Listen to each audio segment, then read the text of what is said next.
The powerful vortex pulled each of the 5 men into a pitch-black nightmare, with water rushing past them as tools were torn from their hands and their bodies slammed into one another. The force of these collisions were so intense that they twisted and broke bones, leaving them in excruciating pain. Trapped inside the narrow underwater pipe, their arms and legs were pinned, leaving them helpless and unable to move. All 5 men were plunged into complete darkness, submerged into a suffocating mix of water and crude oil. They were swept through the pipe, unable to see, call for help, or even open their mouths to breathe. At any moment, they could drown, their lungs straining against their ribs, desperately aching for just a single breath that could keep them alive. All 5 of the men were trapped and living their worst nightmare. They had been swallowed whole by an oil pipe, and with each passing moment, their hope for survival was dwindling. It's an incident that has since become known as the Paria diving disaster, a tragic example of gross corporate negligence and one company's flagrant disregard for the lives of its workers. And this is the story of how it all happened. February 25, 2022 had begun as an ordinary day. 5 divers working for Land and Marine Contracting Services, a company specializing in marine and civil engineering projects, were readying themselves for what was sure to be a long, exhausting day at work. Christopher Budram, Faisal Kurban, Kazim Ali Jr., Yusuf Henry, and Rishi Nagasar had been tasked with performing maintenance on a part of a large underwater pipeline that had ran along the seabed.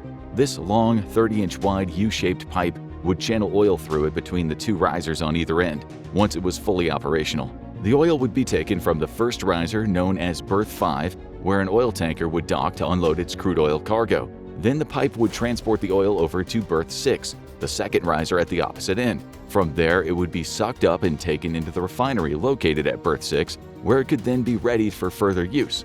The Berth 6 refinery platform, located off the coast of Pointe-à-Pierre in Trinidad and Tobago, was and still is the country's largest oil refinery. At the time, the refinery was owned by the Paria Fuel Trading Company, an oil company that itself was owned and operated by the government of Trinidad and Tobago. It was Paria who was responsible for employing the Land and Marine Contracting Services, the company that sent the 5 divers to work on the Berth 6 pipeline. Diving in open water is always an extremely dangerous job. One mistake can mean the difference between life and death, but the 5-man team were prepared. Each of them was an experienced diver and felt ready for the job. As they readied their gear and prepared to head under the water to perform maintenance on the pipes, not one of them could have ever predicted what was about to happen next. The team were due to be working on a section of the pipeline that wasn't currently in use, something that should have, in theory at least, minimized the potential risk involved. In fact, in order for the necessary tasks to be carried out, the areas of the pipe that needed repairs had to be completely sectioned off from the surrounding seawater. In order to do this, the diving team needed to make use of a specialized diving bell, also referred to as a habitat. About 8 feet tall and the same in width, this inflatable cube was designed to create a dry workspace for the divers by creating a pocket of pressure that displaced the water in the area around the section of pipe that they'd be performing maintenance on. So, feeding an air tube into the bell, the divers inflated and installed the cube structure over the pipeline at Berth 6 until it was large enough to provide them with a water-free working area. With the cube ready, the team no longer had any need for their diving gear. So once inside, they removed everything and prepared the tools they need to carry out their work on the pipe. All 5 veteran divers then began to carry out their assigned duties, as they had done hundreds if not thousands of times before. And at first the work was coming along well. Everything was going exactly as expected. But there was something the men didn't know, something that was about to become a very, very big problem for them. And it all had to do with the actions taken by the Paria Fuel Trading Company before maintenance had even started. Only 2 weeks prior, the company had installed an inflatable plug on the pipe itself in order to protect the oil that was being transported through it and to prevent it from leaking out and contaminating the surrounding water for the 2 weeks until the pipe could be serviced by the diving team. In the oil industry, inflatable plugs like these are called dead legs, and while their use is considered standard procedure, they come with their own fair share of dangers. These so-called dead legs should only be used after intensive planning to ensure that nothing goes wrong. And after they're installed, they need to be closely monitored for changes until more permanent repairs can be made. And those repairs can often take several days. Given the sheer amount of risk involved, the 5-man diving team couldn't be sent out to Berth 6 until after numerous discussions had taken place, detailing the planning and preparation required for a maintenance job like this one. And readying for repairs of this nature can take several days. during which an active dead legs plug needs to be properly kept an eye on. Unfortunately, the Paria Fuel Trading Company hadn't done that. They wanted their pipeline fixed quickly, no matter how many safety measures they needed to circumvent in order to make that happen. The 5-man diving team were simply following the instructions given by the company higher-ups. So when they made their way down into the worksite habitat, they had no idea that such a nightmarish surprise was awaiting them. The inflatable plug affixed to the pipe was pressurized, separating the high-pressure air inside the inflatable habitat from the low-pressure air that was inside the pipeline itself. This created what's known as a latent differential pressure, or delta P. And differential pressure is the equivalent of an underwater powder keg, one that doesn't need a spark to set it off, but any change to the delicate balance of varying air pressure. As the divers worked inside the habitat, Kazim Ali Jr. handed a wrench to one of his teammates, who started to loosen the pressure valve that was keeping the plug in place. And when he opened it, that balance of air pressure was disrupted, and violently. The moment that the plug was released, the pressure difference suddenly caused everything to be sucked into the pipe. Air, water, loose equipment, and crucially, the 5 divers. The power of the pulling force was so strong that a torrent of seawater suddenly came pouring into the diving bell habitat, flooding the workspace that the men were now trapped inside. Although they wouldn't be stuck there for long, the intense pressure differential combined with a sudden flood created enough force that the divers were pulled even further down into the narrow pipe that they'd been attempting to repair. Within seconds, before any of them had a moment to process or even realize what was happening, they were being shot down into the 200-foot-long oil pipe, as if they were being sucked through a giant straw. Their bodies crashed against the sides of the narrow pipe, and they couldn't take a single breath without inhaling a disgusting mix of salty seawater and toxic crude oil. And for the men, it seemed to be never-ending. For a full minute and a half, Christopher, Faisal, Kazim, Yusuf, and Rishi were violently thrown about like rag dolls inside the pipe, until finally the 5 of them came to a stop. After the rush of oil, water, and air had stopped flinging them around, they'd come to settle partway down the oil pipe in an air pocket, allowing them to breathe once again, at least for the time being. But now they were faced with the grim reality of what was happening to all 5 of them. They weren't just injured and disoriented, they were trapped. But at the very least, they were still able to speak to each other. Christopher was also at the end of the chain of the trapped men, followed by Kazim, Yusuf, Rishi, and then Faisal. Once they had managed to calm each other down, the men assessed who was injured. It seemed that Christopher had sustained the fewest injuries, while the others had a mix of cuts, scrapes, and broken bones. Next up was figuring out how to get out of this mess. Seems easy, right? Just go back down the pipe the way they'd come. But there was only one problem. They didn't know which way that was. Christopher was certain that they'd all gone down the pipe head first, but the others weren't so sure. According to Kazim, Faisal, and Yusuf, they'd all gone in feet first. So, do they crawl forward head first, or shimmy back feet first? Trusting his teammates, Christopher decided they would crawl head first. So, he put his feet on Kazim's shoulders and instructed him to help pull the rest of the group in the direction they thought the exit would be. This put Faisal at the back of the line, as it were, and he was instructed to help by pushing the others forward. So, by linking themselves together in a human chain, the 5 divers began their long, treacherous journey through the pipe, hoping they would gradually crawl toward the way out. 5 of them squeezed through the narrow confines of the pipe, which was covered in thick, slippery oil residue. The sludge made it harder to push themselves along, and they struggled to gain footing without slipping in total darkness. They were forced to navigate blindly through the pitch-black, claustrophobic tunnel with no sign of any light at either end.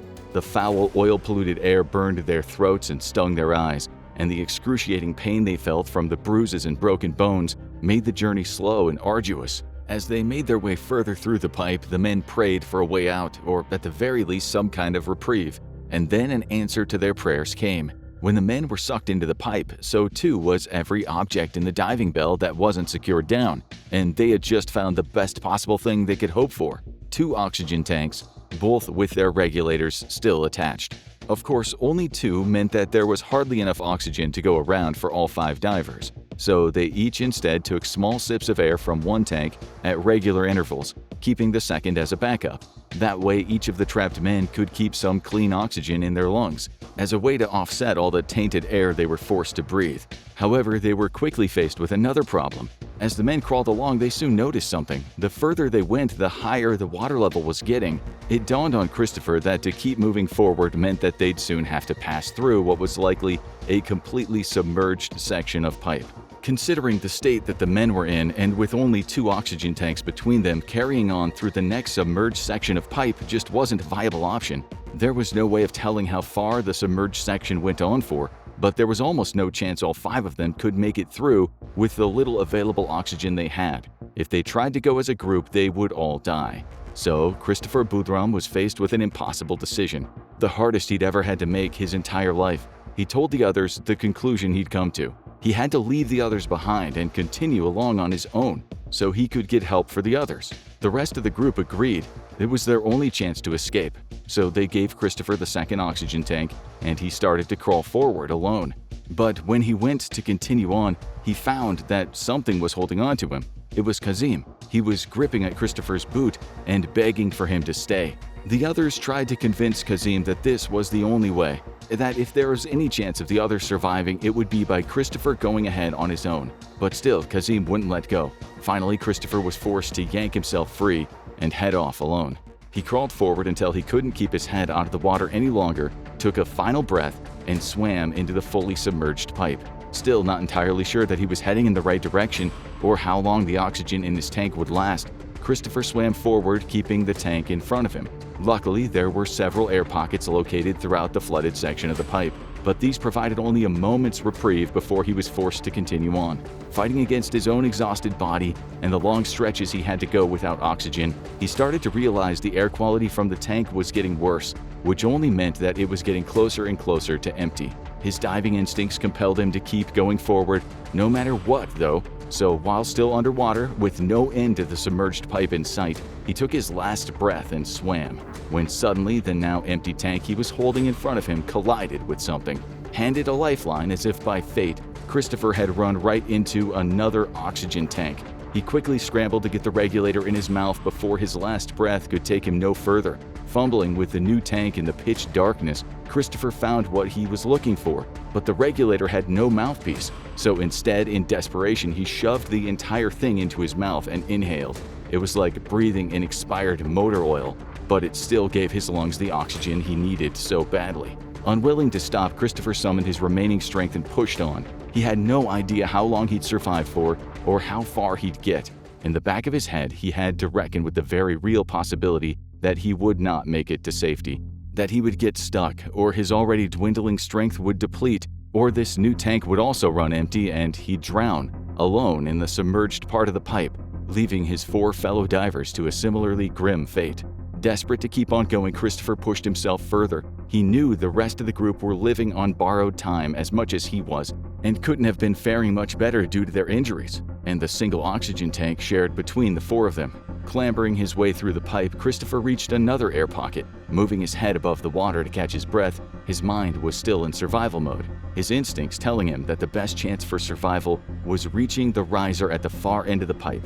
Determined, Christopher still couldn't ignore his own limitations. He was in abject danger, without any source of light or a sense of direction, barely enough space to move, and an air supply that was rapidly running out. But with his muscles aching, his throat burning from the oily residue that he'd breathed in, Christopher kept clawing himself through the slippery pipe. The next section of the pipe ahead of him was only half full of water. Finally, he could breathe again, but it would still take all of his remaining strength to make it through.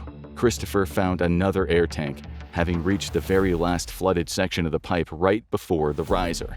Then, he heard something he never expected to. Someone was calling his name. Faisal, one of the other divers, had swam up behind him. He had been following Christopher the entire time that he'd been navigating his way through the submerged portions of the pipe. Faisal urged his fellow diver to wait before entering the last flooded part ahead, but Christopher insisted there was no more time. They had all been in the pipe for too long of a time, and the already limited oxygen was running out. Believing that berth 6, the refinery side of the pipe, was waiting right on the other side of the next submerged section, Christopher elected to carry on alone. But he left Faisal with the remaining oxygen tank before he swam into the oily water. Continuing along, Christopher found the bend in the pipe that indicated he was getting close. Time to find out if he was at berth 6, where he and the team had been working, or the other side of the pipe at berth 5, the end of which was still sealed off. It was a horrifying thought. After all of this effort, he could be swimming up 60 feet only to find the plug at berth 5, blocking him from going any further, leaving him stuck with no air to inevitably drown. Making his way upward, Christopher could no longer ignore how physically exhausted he was. As he continued swimming up, his eyes burned, his lungs ached in his ribcage, fatigue making his limbs feel like they weighed far more than they did. He kicked up toward the riser, still desperate to make it out and get help for the others.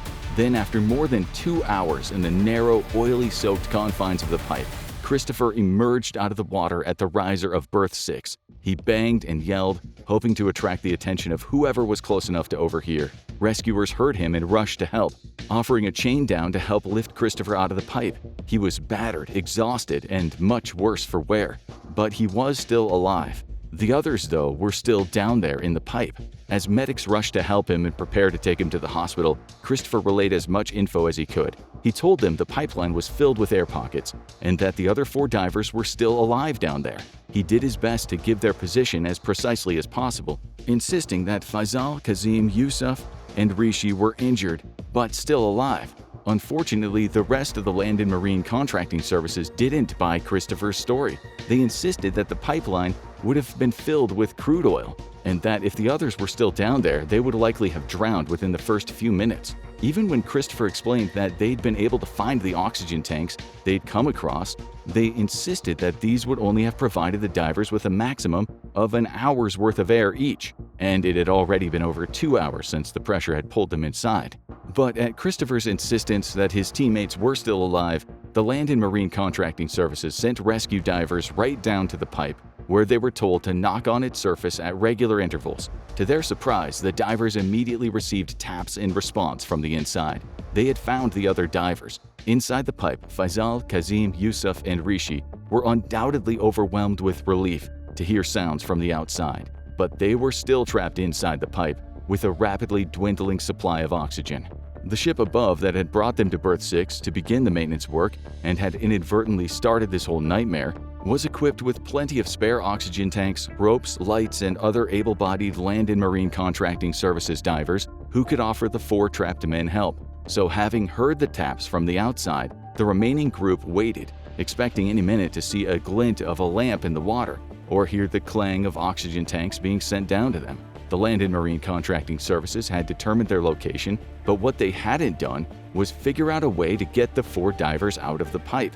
But the trapped men fully expected that the Paria Fuel Trading Company and the Land and Marine Contracting Service would do everything in their power to save them. But as the hours ticked by, with the level of carbon dioxide rising, the men began to worry that their worst nightmare was coming true, and no rescue would come for them.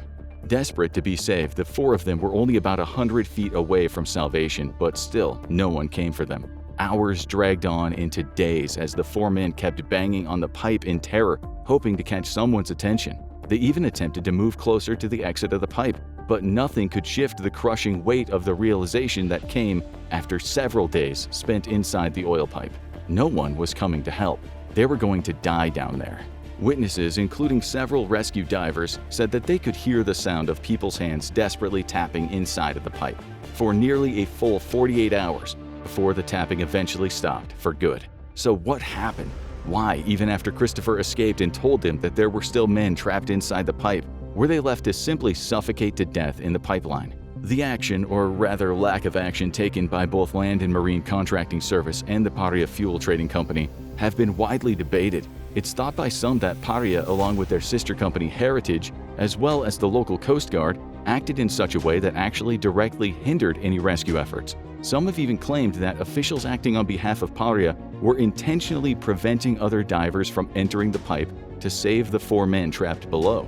The Paria Fuel Trading Company has since asserted that there was no viable way to save the 4 men without putting the lives of the rescue divers at risk. While they have always maintained that the 4 injured men were dead and that the banging sounds were caused by air pockets inside the oil pipe, there are plenty who have refuted this. Members of the local Coast Guard, other Land and Marine Contracting Service divers, and even the family members of the 4 men who were themselves professional divers have all agreed that the 4 men were still alive on February the 25th, 2022 at around 5 o'clock, which was the time Christopher exited the pipe. Several days after the Paria diving disaster took place, the Paria Fuel Trading Company pulled the bodies of Faisal Kurban, Kazim Ali Jr., Youssef Henry, and Rishi Nagasar out of the pipe. Autopsies were carried out on 2 of them. However, coming up with a conclusive time of death for each man was impossible. It seemed that each of the men had lived until various times on Saturday, the 26th of February, although some appeared to have still been alive up until Monday the 28th, a full 3 days after the incident began.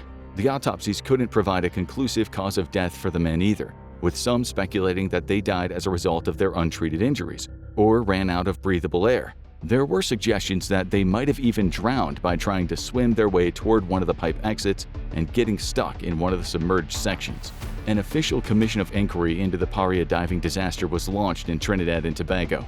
During the investigation into the circumstances surrounding the tragedy, Christopher Boudram would be asked to testify before the commission, sharing his disturbing experience and even providing GoPro camera footage of the horrific events.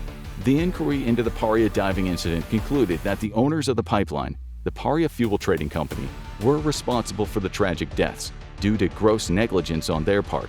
The Land and Marine Contracting Services were also considered to be culpable, although they couldn't be prosecuted due to Paria being the ones responsible for prohibiting the rescue.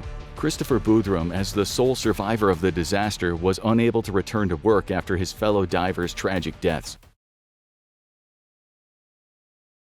It's been days trapped in the darkness deep beneath a mountain. The rain falls in torrents outside, which unbeknownst to you could mean the end sooner than you think. Your friends are quiet and all you can hear now is the dripping of water on the cave walls. You're exhausted, hungry, clumped together with your buddies on a shelf in the cave where the floodwater hasn't yet reached, but you're aware it could rise at any time, and the thought of that horrifies you. What you don't know is that the world's media and the public is hoping and praying that you get out alive. Praying that you are actually still alive. You huddle against your buddy to keep warm. You keep still to preserve energy. You pray for rescuers, voices from the dark abyss. But as time passes, you start to lose hope. This is the story of the Thai boys trapped in a cave, one of the most heartening and fascinating tales that people all over the world followed from start to finish. It's a story of heroism, courage, and global collaboration, already a rescue epic in the annals of true survival stories. Those boys were trapped for 18 days, and you might wonder, just how did they survive and how did they get out? We'll start from the beginning.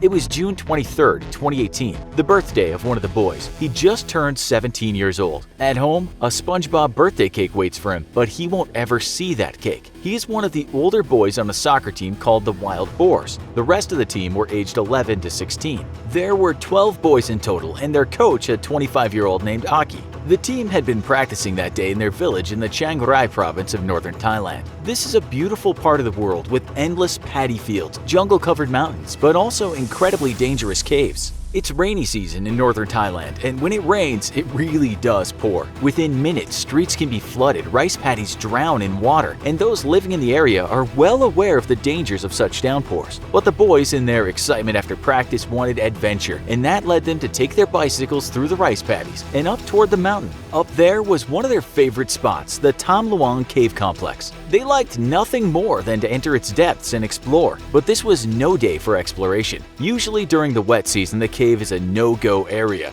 due to the fact that heavy rains can fill the cave with water. The boys didn't care or didn't know, and they parked their bikes and went inside. It wasn't as if they hadn't done this before. In the past, they'd walked as far as 8 kilometers into the darkness, only with cheap flashlights, and for them it was kind of a dare, an initiation. This day was no different, and like before, they didn't only leave their bicycles but also their backpacks. The birthday boy's parents meanwhile waited at home, and it got darker and darker. Something was wrong. Little did the parents know that the team had ventured far into this massive cave, the 4th biggest cave complex in the country. If you translate its full Thai name into English, it reads, the Great Cave and Water Source of the Sleeping Lady Mountain. That sleeping lady was known to have eaten people in the past, explorers who had entered and never come out. An expatriate guide working in Thailand later told the BBC that the cave was muddy and the water moved through it fast. On days of heavy rain, even the most experienced cavers wouldn't go near it. And so we have a bunch of kids who have walked far into the cave and outside an almighty storm is broken. When darkness fell and the rains came harder, the parents talked about how some of the boys had discussed going into the cave.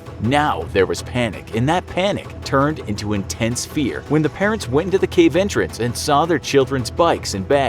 Inside the cave, the boys now knew they were in trouble. Not only was rain falling outside, but it had been falling for days on end. Suddenly, they found themselves surrounded by rising water. A flash flood, it seemed, had occurred right around them. Their coach said, "Go, scramble, get out of here now or we're going to drown." They couldn't turn back, and so moved farther into the darkness. The trail they had used was now a river, a place of no return. They passed a place that usually stayed dry, nicknamed Pattaya Beach, but even that flooded. It was their favorite spot, too. Eventually, they managed to find a shelf where they could sit. Maybe they thought the water would recede, but it didn't, and they would sit there without food for 18 days. They had flashlights, but they were told only to use them now and again. This was no time to be afraid of the dark. Aki, the coach, did make one attempt to swim through the water, but he soon swam back. It was stay or die. They used rocks to make the shelf higher, so as to stay away from the water. In the pitch black, the coach told the worried boys that the only thing to do now was to stay calm. He had been a monk in the past, and he told the boys one way to get through this was to think of nothing, empty the mind, meditate.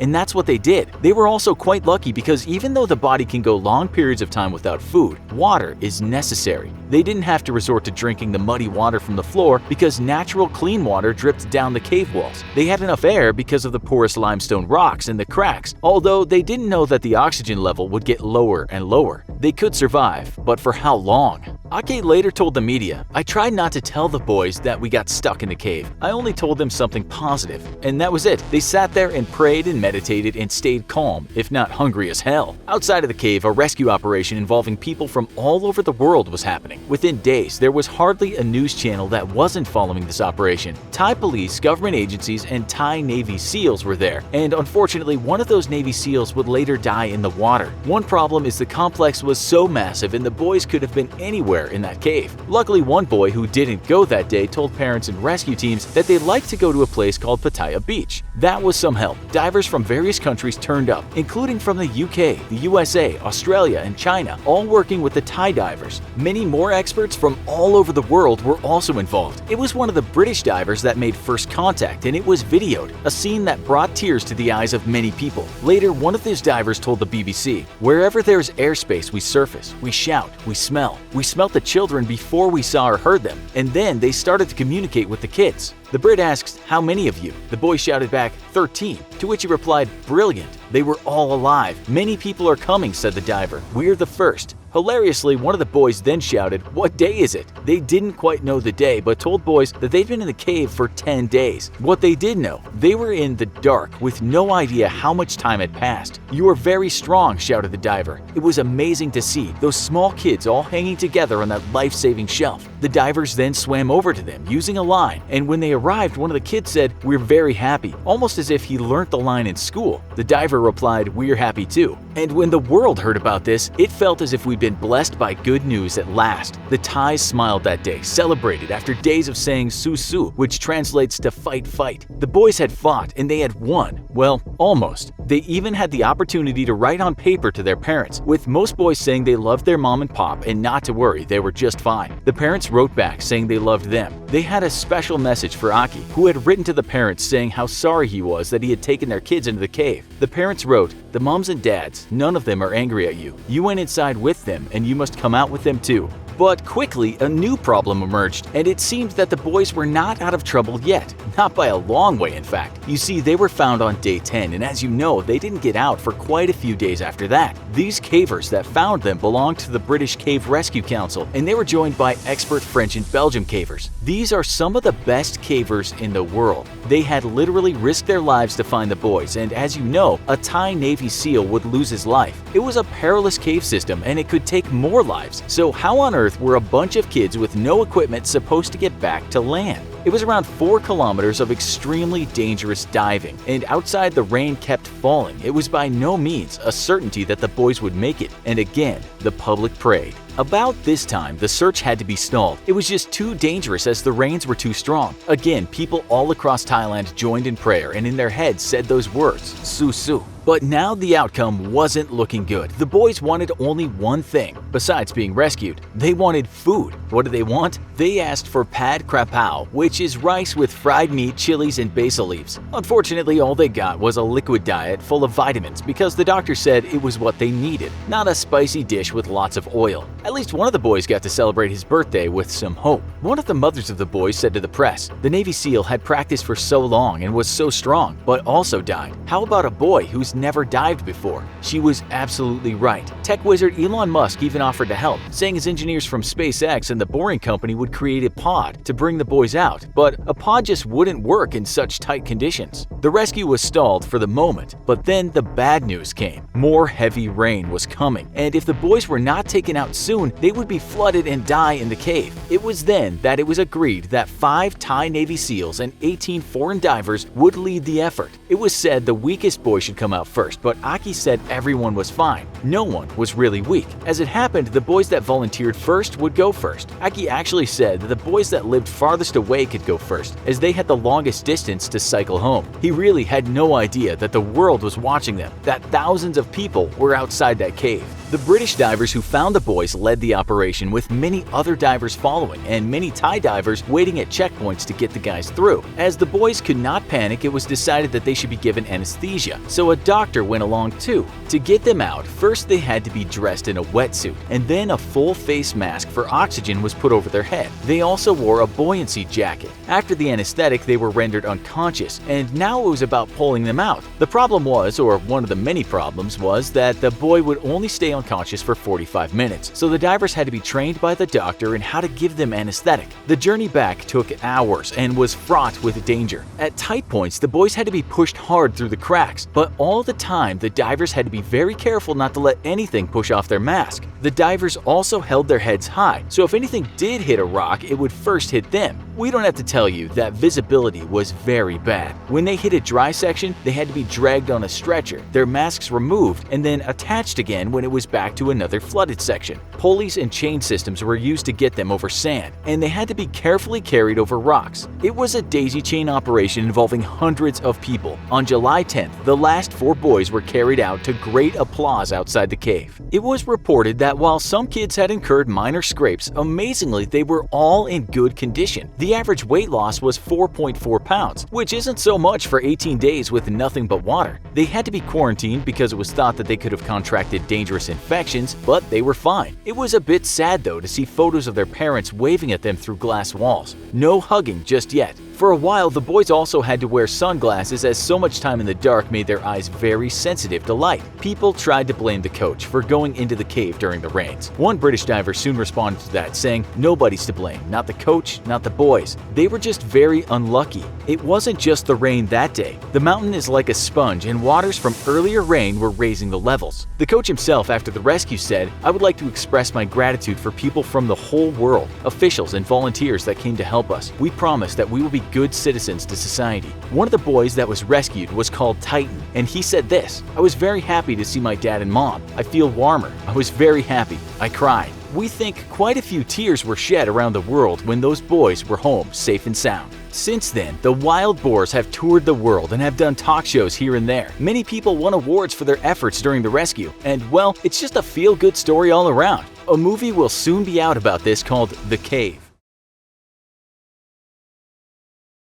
Sometimes you just can't take the stairs. Maybe you're tired after a long week, maybe you're carrying something heavy, or maybe you suffer from limited mobility, such is the case of wheelchair users or the elderly. In times like this, the humble elevator, an invention that's been with us in some form since even the Roman Empire, is a godsend. So you step inside, you press the button corresponding to your intended floor, and wait. From there, you're on Easy Street. Or so you'd think. Because when you're unlucky, this mundane contraption has the potential to become your final resting place. Take the horrifying case of Marites Fortaleza, a mild-mannered 53-year-old housekeeper from Queens. Fortaleza worked for the owners of a 5-story townhouse at 48 East 65th Street on the Upper East Side, near the iconic Madison Avenue. If you have even a passing knowledge of New York real estate, you'll know that you need somebody to be absolutely loaded to afford a place like that. Warren Stevens, the billionaire investment banker who owns the place,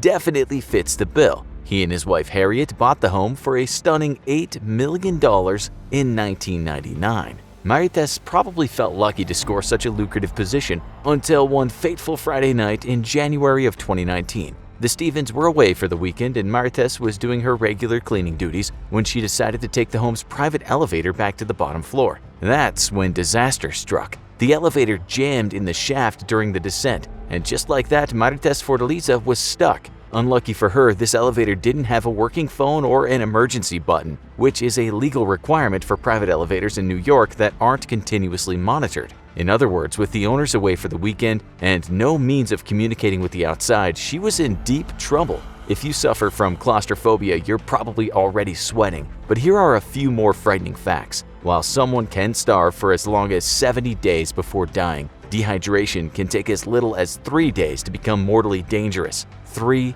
days, that's just a long weekend, which seemed to be exactly what the Stevens were taking. If Marites didn't get extremely lucky, then time really wasn't on her side. Right now, you're probably thinking, this is scary, but it's a freak accident. There's no reason to be concerned about stepping on an elevator. And sure, you're mostly right, but this isn't an unprecedented case. Even in New York City alone, elevators are notoriously prone to malfunction. Back in 1999, the same year the Stevens bought the house that Marites Fortaleza was currently trapped inside, Nicholas White, a production manager for Businessweek magazine, underwent a similar ordeal. The hardworking 32-year-old, much like Marites, was preparing to clock off on a quiet Friday evening. Feeling tired from a long week, he decided to take the elevator down from his office in the Midtown Manhattan high-rise where the magazine was based. When the metal doors shuttered behind him, it was 11:24 p.m., and Nicholas was one of the last to leave. Just as he was probably thinking about how to spend his weekend,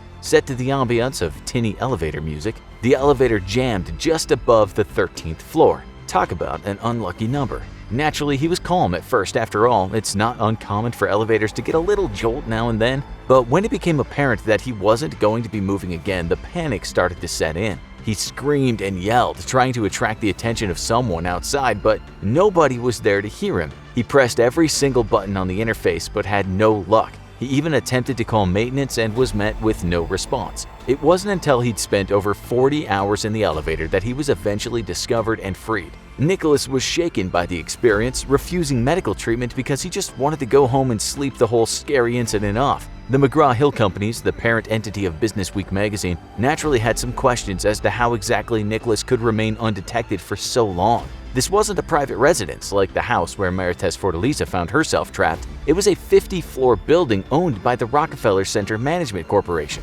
When asked, they passed the buck to New York electrical company Consolidated Edison. Con Edison did admit that at 11:21 p.m. that same night, they did experience a voltage dip lasting a tenth of a second, which may have accounted for some of the malfunction. However, this still doesn't account for why nobody was monitoring the elevator and why it took almost 2 days for Nicholas to be noticed. One theory is that the cameras the building claimed to have for the elevator shafts were just largely for show, rather than the live feeds that were actually being routinely monitored. In the end, we'll never know exactly why Nicholas White spent 40 hours in the elevator shaft. Nicholas himself was just eager to put the whole thing behind him. But while she was still trapped in that tiny personal elevator, that was a luxury that Marites Fortaleza didn't have. As the hours passed, it was probably beginning to dawn on Marites that she might not be saved in time. There was no food, no water, and perhaps most uncomfortably of all, no bathroom. According to U.S. life insurance statistics, the odds of dying in an elevator are 1 in 10,440,000. But New York State has a population of almost 20 million people, so maybe she was about to get unlucky. After all, accidents happen.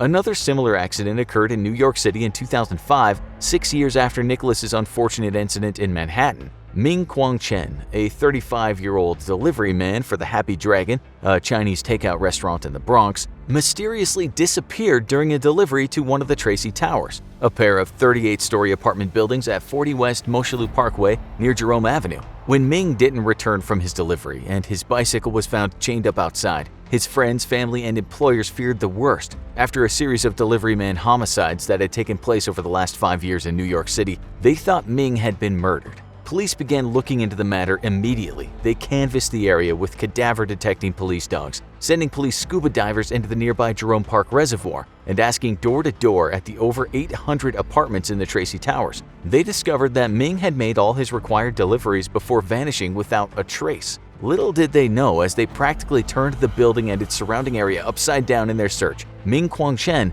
was actually right next to them the whole time. He'd spent the last 3 days and then some without food and water, trapped in a malfunctioning express elevator. He'd been trapped for over double the time that Nicholas White was locked in, clocking in at a terrifying 81 hours. Ming had been screaming desperately for help the whole time, but nobody had heard him. Much like White's case, the circumstances of how Ming could be trapped for so long is a little mysterious, with the building managers insisting that the cameras in the building were still fully functional. Ultimately, Ming was just happy to be free, though he was understandably shaken by the incident. He was treated for dehydration at a local hospital before being questioned by the police about the strange incident. Ming had managed to make contact with the building maintenance over the intercom several times during his confinement, but being a relatively recent immigrant from the Fuzhou region of Fujian province in southeastern China, he couldn't speak fluent English. The language barrier kept building maintenance from being able to fully understand and help Ming, keeping him trapped in his 4x6 prison.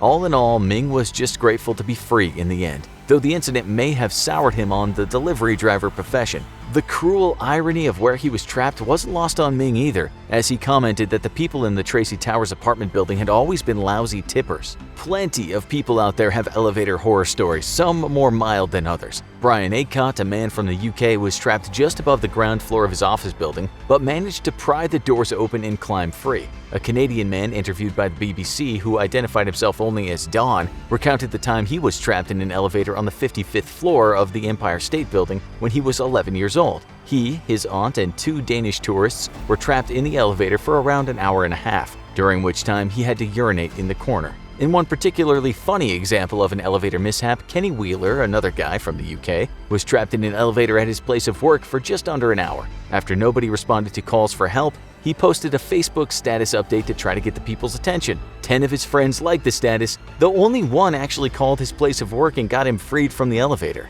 But it isn't all fun and games. Lydia Carey from Nairobi, Kenya, was trapped in an elevator with a stranger high on an unknown drug. 19-year-old Australian student Kaleem Limbruggen caught some terrifying cell phone footage when he was trapped in an elevator packed with 14 people before the elevator began hurtling downwards at 90 miles per hour. Miraculously, nobody was seriously hurt in the incident. This was the kind of incredible luck Marites Fortaleza needed as she sat in the darkened New York elevator, waiting and hoping to be rescued before it was too late. Of course, not everyone is lucky in a situation like this. Elevator malfunctions have been responsible for some pretty horrific deaths. Take the harrowing story of Miss Wu, a 40-year-old woman in the Gaoling district of Beijing who died a death you probably wouldn't wish on your worst enemy. She became trapped in a broken elevator in her apartment building, which 2 repair workers had left in an unusable state without proper signage for 30 days. She was trapped inside the elevator the entire time it was out of commission, resulting in a grim and lonely death from starvation and dehydration.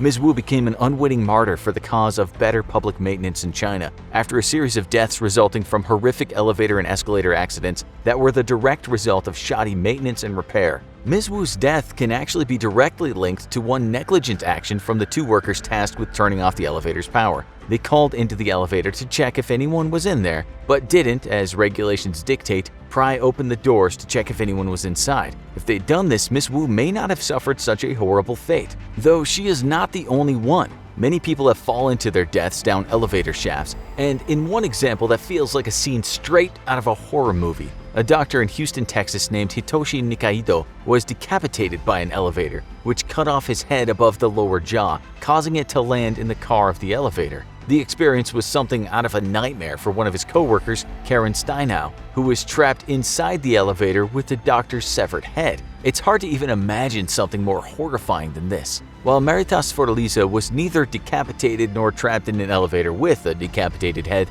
death from dehydration in the vein of Miss Wu was a real threat. As the hours drew on, she began to doubt that anyone would come to save her. Trapped without anything to pass the time, she began to lose all sense of how long she'd been in there. Would she just be another statistic?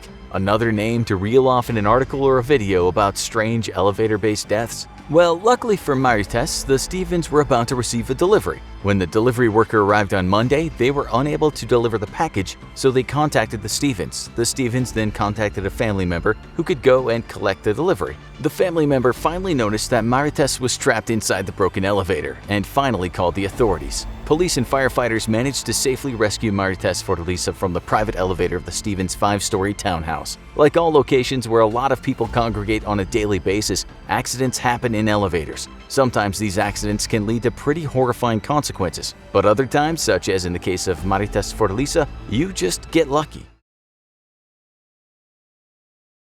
Here you are again, entering the death zone of Everest for the second time in your life. And it's not just called the death zone to sound cool and attract more tourists. The region 8,000 meters above the ground earned its ominous name because of the high altitude and thin oxygen. 95% of climbers require extra oxygen here, and many have died. But that doesn't faze you. You're so close to the peak now that you can almost see the spectacular view in front of you and the sense of relief in your chest. Focused on your ever closer end goal, you take a look at the peaks below, and that's when you see the last thing you expected, a yellow blur to your left. What on earth could that be? You've not been in the death zone long, surely you can't be hallucinating already. And then you see it again. You shout at the group to stop for a while so you can take a better look. The others look toward what you're staring at and notice it too, so it must be real. But there aren't exactly many bright yellow things near the top of Everest. What could it be? Did someone drop their jacket? Did some scandalous littering climber leave some trash behind? Surely it couldn't be a person.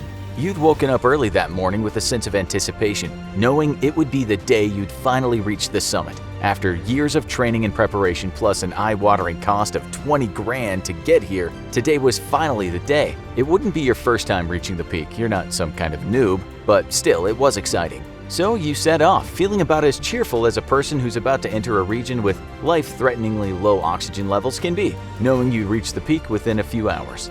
But you'd not been climbing long before you caught sight of the mysterious flash of yellow, and it wasn't a piece of garbage or even an old jacket, it was a human, and he seemed to be alive too. It might not sound like a huge deal to run into a person even on Everest, but this guy was clearly out of his mind. He was sitting cross-legged on a tiny precipice with a huge precipice beneath him, flinching and swaying, and it seemed like he was trying to take his jacket off. This was a man who was probably hallucinating and suffering from frostbite and who knows what else. You wondered how long he'd been here and how long he had left. As you glanced back at your group, you realized that everyone was thinking the same thing. Yes, everyone looked concerned and worried about a man who may be on the verge of death, but there was also a sense of disappointment in the air. Why did this have to happen now, so close to the top?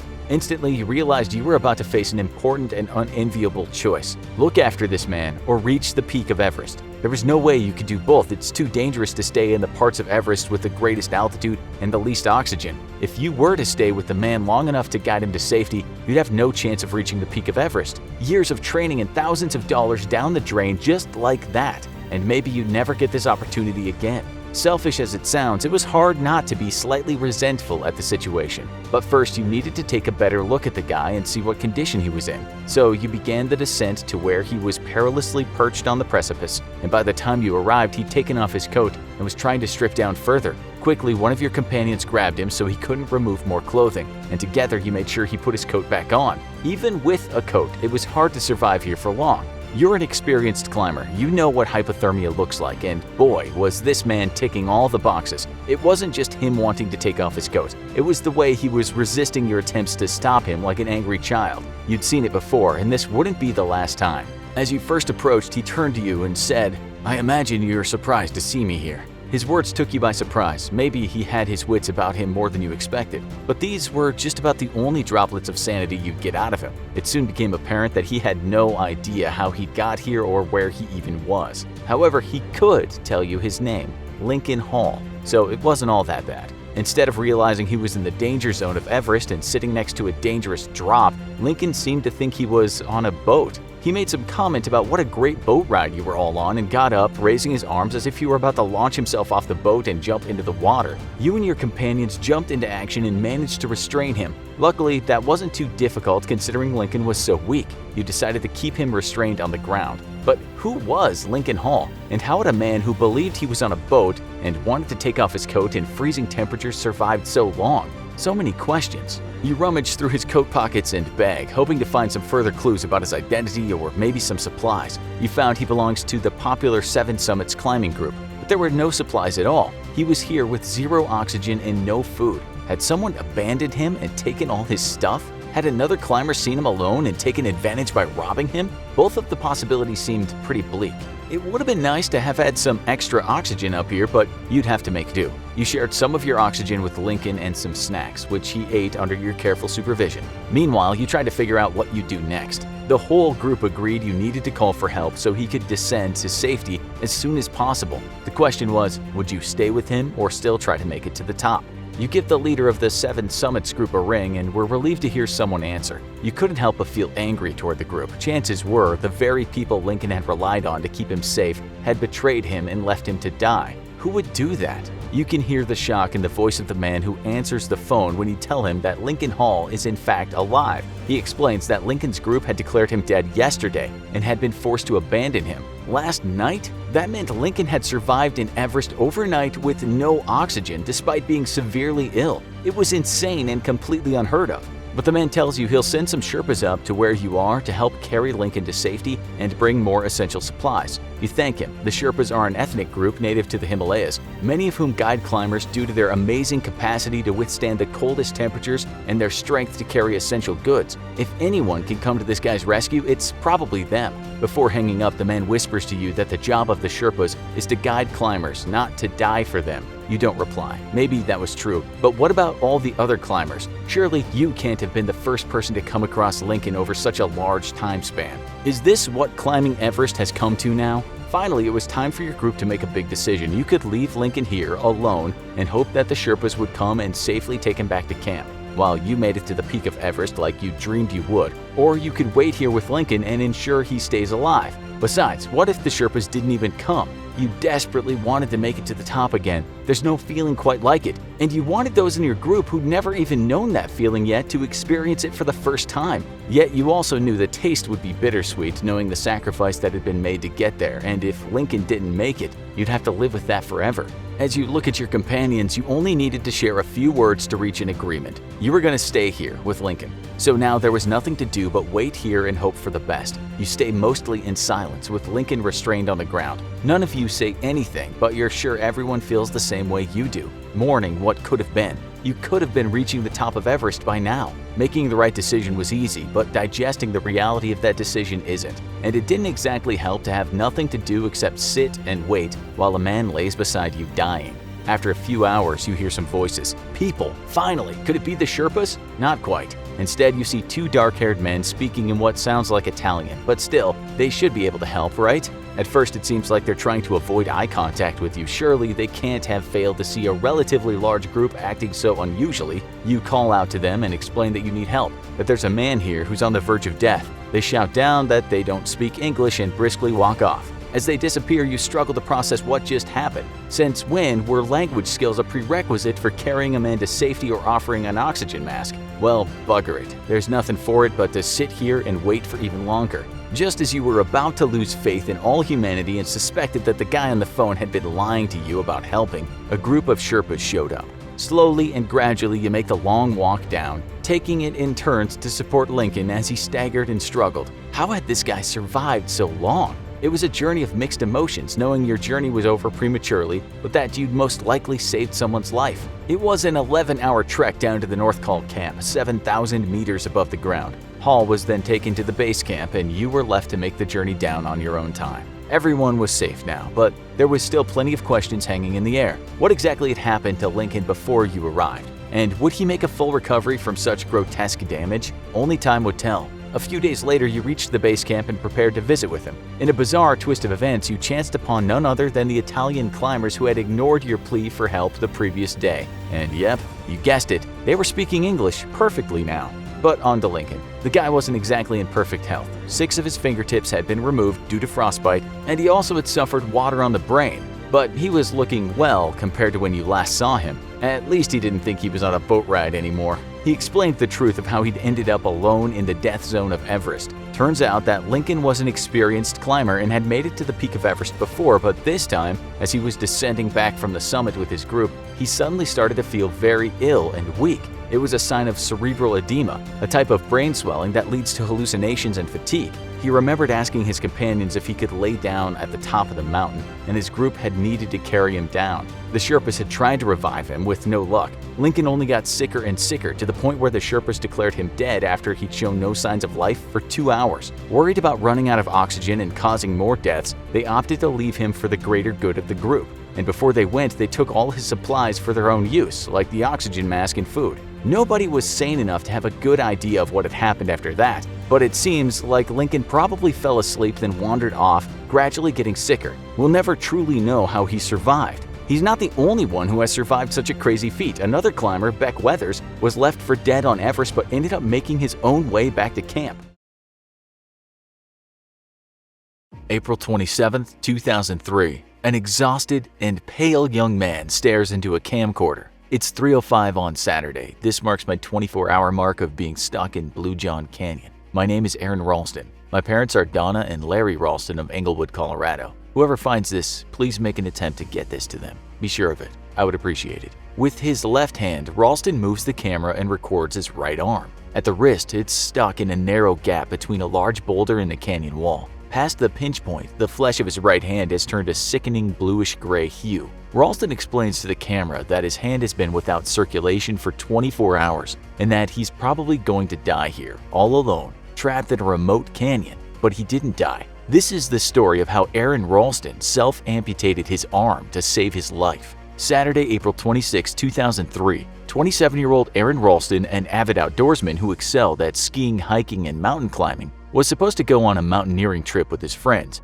but the plans fell through. He decided to take the trip by himself, and he packed some supplies and his mountain bike in the back of his truck and drove nearly 5 hours to the wilds of southeastern Wayne County, Utah, 2.5 hours away from the nearest tiny town of Moab. Ralston parked his car at the trailhead to Horseshoe Canyon in Canyonlands National Park. Horseshoe Canyon is stunning. It's full of vast rock formations, sandstone monoliths, and deep ravines. It's remote, blue sky, big country where you can hike all day and never see another soul. It was a lovely late spring morning. Ralston's plan was to do a 30-mile loop of biking and canyoneering through Horseshoe and Blue John Canyons. He was dressed in biker shorts with regular shorts on top and a t-shirt. He carried a 25-pound pack filled mainly with climbing gear. He also had a small first aid kit, a cheap knockoff multi-purpose tool, 2 burritos, and a gallon of water split between a hydration pack and a water bottle. Ralston spent the morning mountain biking cross-country. Around midday at the end of his 15-mile ride, he locked his bike to a tree at the top of Blue John Canyon, planning to later drive his truck up to retrieve it.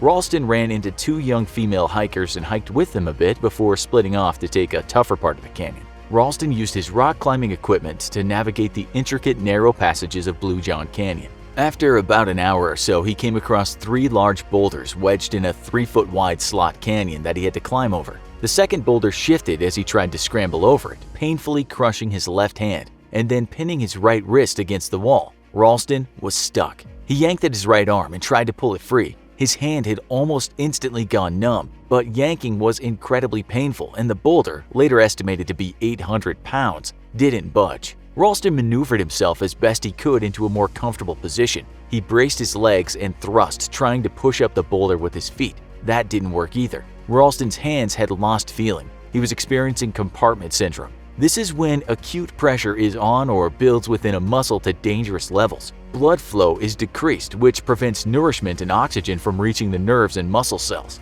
The compartmentalized tissue rapidly deteriorates and begins to die. Ralston stopped for a break and awkwardly contorted himself to reach the water bottle in his pack. He chugged quite a bit of water before logical thought kicked in. He was stuck. He needed to ration his water supply. He knew the average survival time in a desert without water is between 2 and 3 days. sometimes less if the person is exerting themselves in 100-degree heat. He estimated that he had until Monday night. Ralston forced himself to relax and stop the adrenaline coursing through his body. He then took an inventory of his supplies. In addition to the food and water he had not already eaten, he had a personal CD player with extra CDs, extra AA batteries, a mini digital video camcorder, a digital camera, a 3 LED headlamp, climbing gear, and the multi-tool. His legs were tired of standing, so Ralston used his rope bag to pad the ledge in front of him so he could lean against it. He tried to chip away at the rock with the 3-inch blade on his multi-tool but made no progress. The rock was hard and the blade dull. Ralston spent the next couple hours coming up with and discarding ideas for freeing himself. Early on, he thought about cutting his arm off, but quickly shied away from that notion. As day turned into night, it grew chilly. The temperature dropped to a breezy 30 degrees. Periodically, Ralston turned on his headlamp and continued to try to chip away at the rock to stay warm. He grew exhausted, but when his knees buckled, the weight of his body tugged on his trapped arm, which sent pain shooting through his system. Finally, Ralston constructed a seat. He maneuvered himself into his climbing harness and after many tries managed to throw a carabiner bundle into an overhead crack in the rock and wedge it tight so it could support his weight. For the first time in several hours, Ralston was able to sit. However, after about 15 minutes, the harness restricted blood flow to his legs, so he began sitting and standing in 20-minute intervals to rest his legs but not damage them. Over the next 2 days, Ralston continued to chip at the rock and also tried to construct a pulley system to move the boulder off his hand. It was to no avail. He began urinating into his empty hydration pack, saving his pee. Ralston experienced a host of emotions. He reminisced about happy times with family and friends. He brooded and struggled with remorse and depression over times that had gone poorly. Though not particularly religious, he prayed and spoke aloud to God, asking for help and a way out. A few times he thought he heard voices and yelled for help,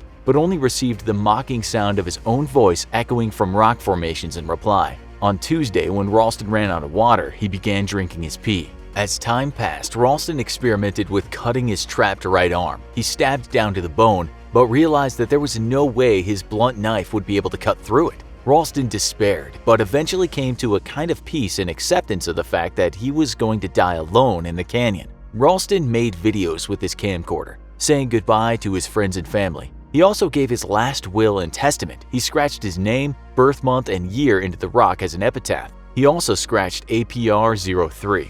On Wednesday night, having been stuck for 6 days, Ralston faded in and out of trances, hallucinating. He was delirious, dehydrated, and cold. Near dawn, he suddenly had a premonition of his future. He was playing with a blonde-haired 3-year-old boy in a red polo shirt. Ralston scooped the toddler up with his left arm, using his right stump to balance him, and swing the child up on his shoulders while they both laughed. This vision spurred Ralston on. Before then, he thought he would perish by himself in the canyon before help arrived. Now, he believed that he would live. By now, Ralston's eyes hurt every time he blinked. There was 5 days of grit built up on his contacts. His gums and tongue had grown raw from sipping his acidic urine. He poked the thumb on his right hand twice. The second time, he easily slipped the blade deep, which punctured the epidermis. Due to the gases from the advanced decomposition, his arm hissed like a balloon letting out air. He smelled a fainting, rotting stench. Suddenly angry, Ralston went into a rage, yanking his arm, struggling against the boulder. He discovered that his decomposing limb was pliable, and he had the epiphany that he could bend it against the boulder until his bones broke.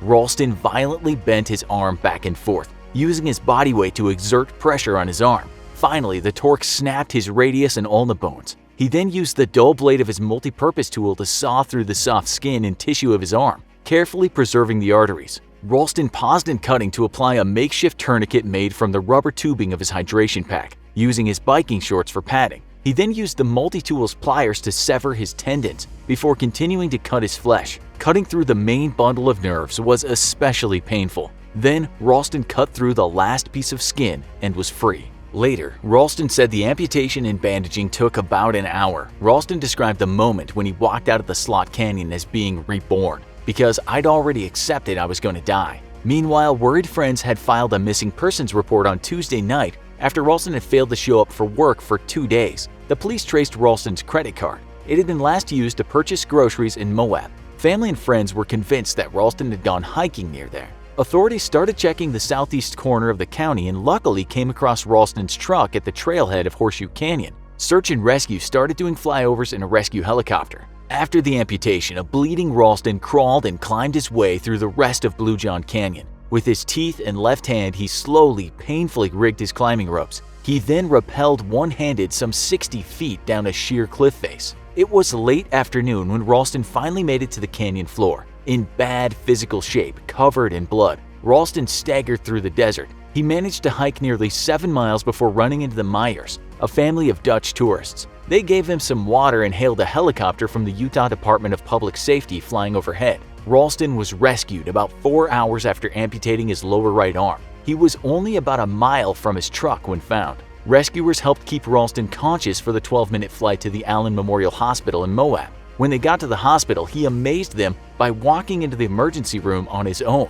He was stabilized before being flown to St. Mary's Hospital in Grand Junction, Colorado for surgery. Ralston had lost around 40 pounds, including 25% of his blood volume. Rescuers said that the slot canyon Ralston was stuck in was so narrow that he would never have been spotted from the helicopter. Worried that hikers would make pilgrimages to see Ralston's arm and get into trouble themselves, park authorities retrieved Ralston's arm. It's said to have taken several men, a winch, and a hydraulic jack to move the boulder so that Ralston's severed arm could be freed. Since his canyoneering accident, Ralston spent 6 months making a complete recovery. He quickly learned to use a prosthetic and returned to the outdoor activities he loved so much. During the 1998-1999 winter season, Ralston had begun working toward a goal of being the first person to climb all 59 of Colorado's 14ers, mountains with peaks over 14,000 feet altitude solo and during winter. He had climbed 45 of the 14ers prior to losing his right wrist and hand in the spring of 2003. However, the accident hardly slowed him down.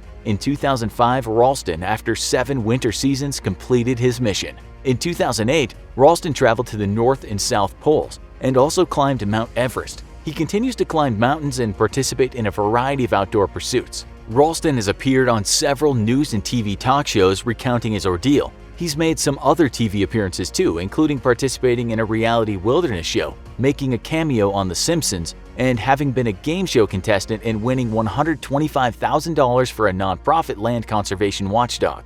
Ralston is also a motivational speaker and has given speeches discussing mental fortitude, overcoming adversity, and inspiration. He's also involved in wilderness advocacy. Ralston documented his accident in an autobiography, which has become a nonfiction bestseller. While people worldwide have been inspired by Ralston's almost superhuman tale of survival, those in the mountaineering community were less impressed. The first rule of backcountry adventuring is to tell someone where you're going or leave an itinerary of your plans. In his book, Ralston freely admits he's been sometimes reckless and stupid when it comes to taking risks in the wild. In addition to losing his arm, Ralston has been nearly mauled by a bear and was once buried in an avalanche. Aaron Ralston is not the only person to have survived a self-amputation. It's happened several times before. Notably, in 1993, 38-year-old William Jiraki was fishing a remote spot near St. Mary's Glacier in Colorado's Arapahoe National Forest when a boulder fell on and pinned his leg. For 3 hours, Jiraki called for help.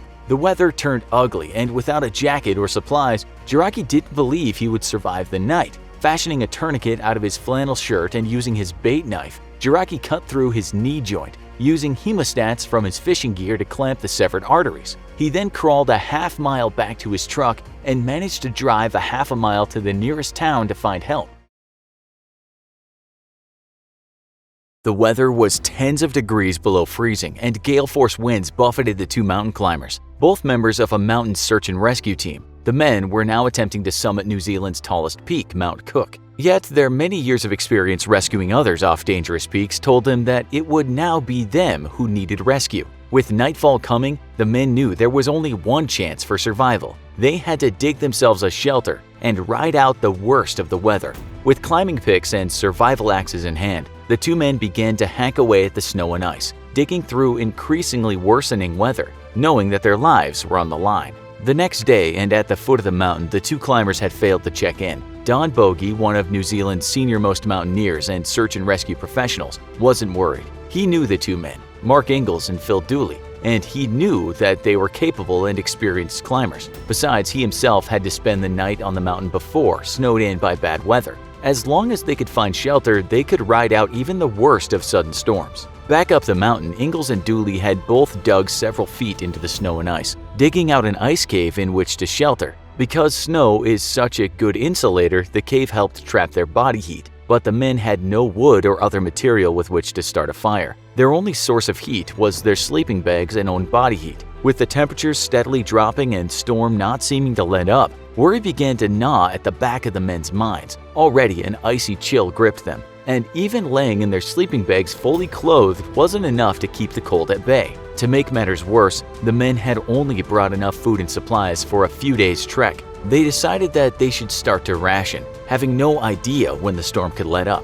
The men knew that storms on Mount Cook could be unpredictable, and the storm may break tomorrow or not let up for a week or more. Stretching out what food supplies they had would be vital. On such reduced rations, though, their bodies struggled to generate heat, which only worsened the situation very quickly, taking a turn for the disastrous. A few days later, Bogey was now extremely concerned. The storm blasting Mount Cook had not abated at all. Gale force winds blasted the peaks and sides of the various approaches up Mount Cook, and anyone caught out in the open up there would not last long at all. Bogey held out hope that the men had found shelter, but he knew that the situation was very quickly turning grim. If the weather didn't break soon, they might have to send a search and rescue party out looking for corpses, not survivors. Thankfully though, the next day the weather cleared enough for a helicopter to start the search attempt. Bogey immediately volunteered to lead the search and rescue effort, and with good reason. Of New Zealand's search and rescue personnel, he was the most experienced at strop rescues, when the rescuers flown in a harness by a long tether at the bottom of the helicopter. The technique is incredibly dangerous and requires careful communication between the rescuer and the pilot,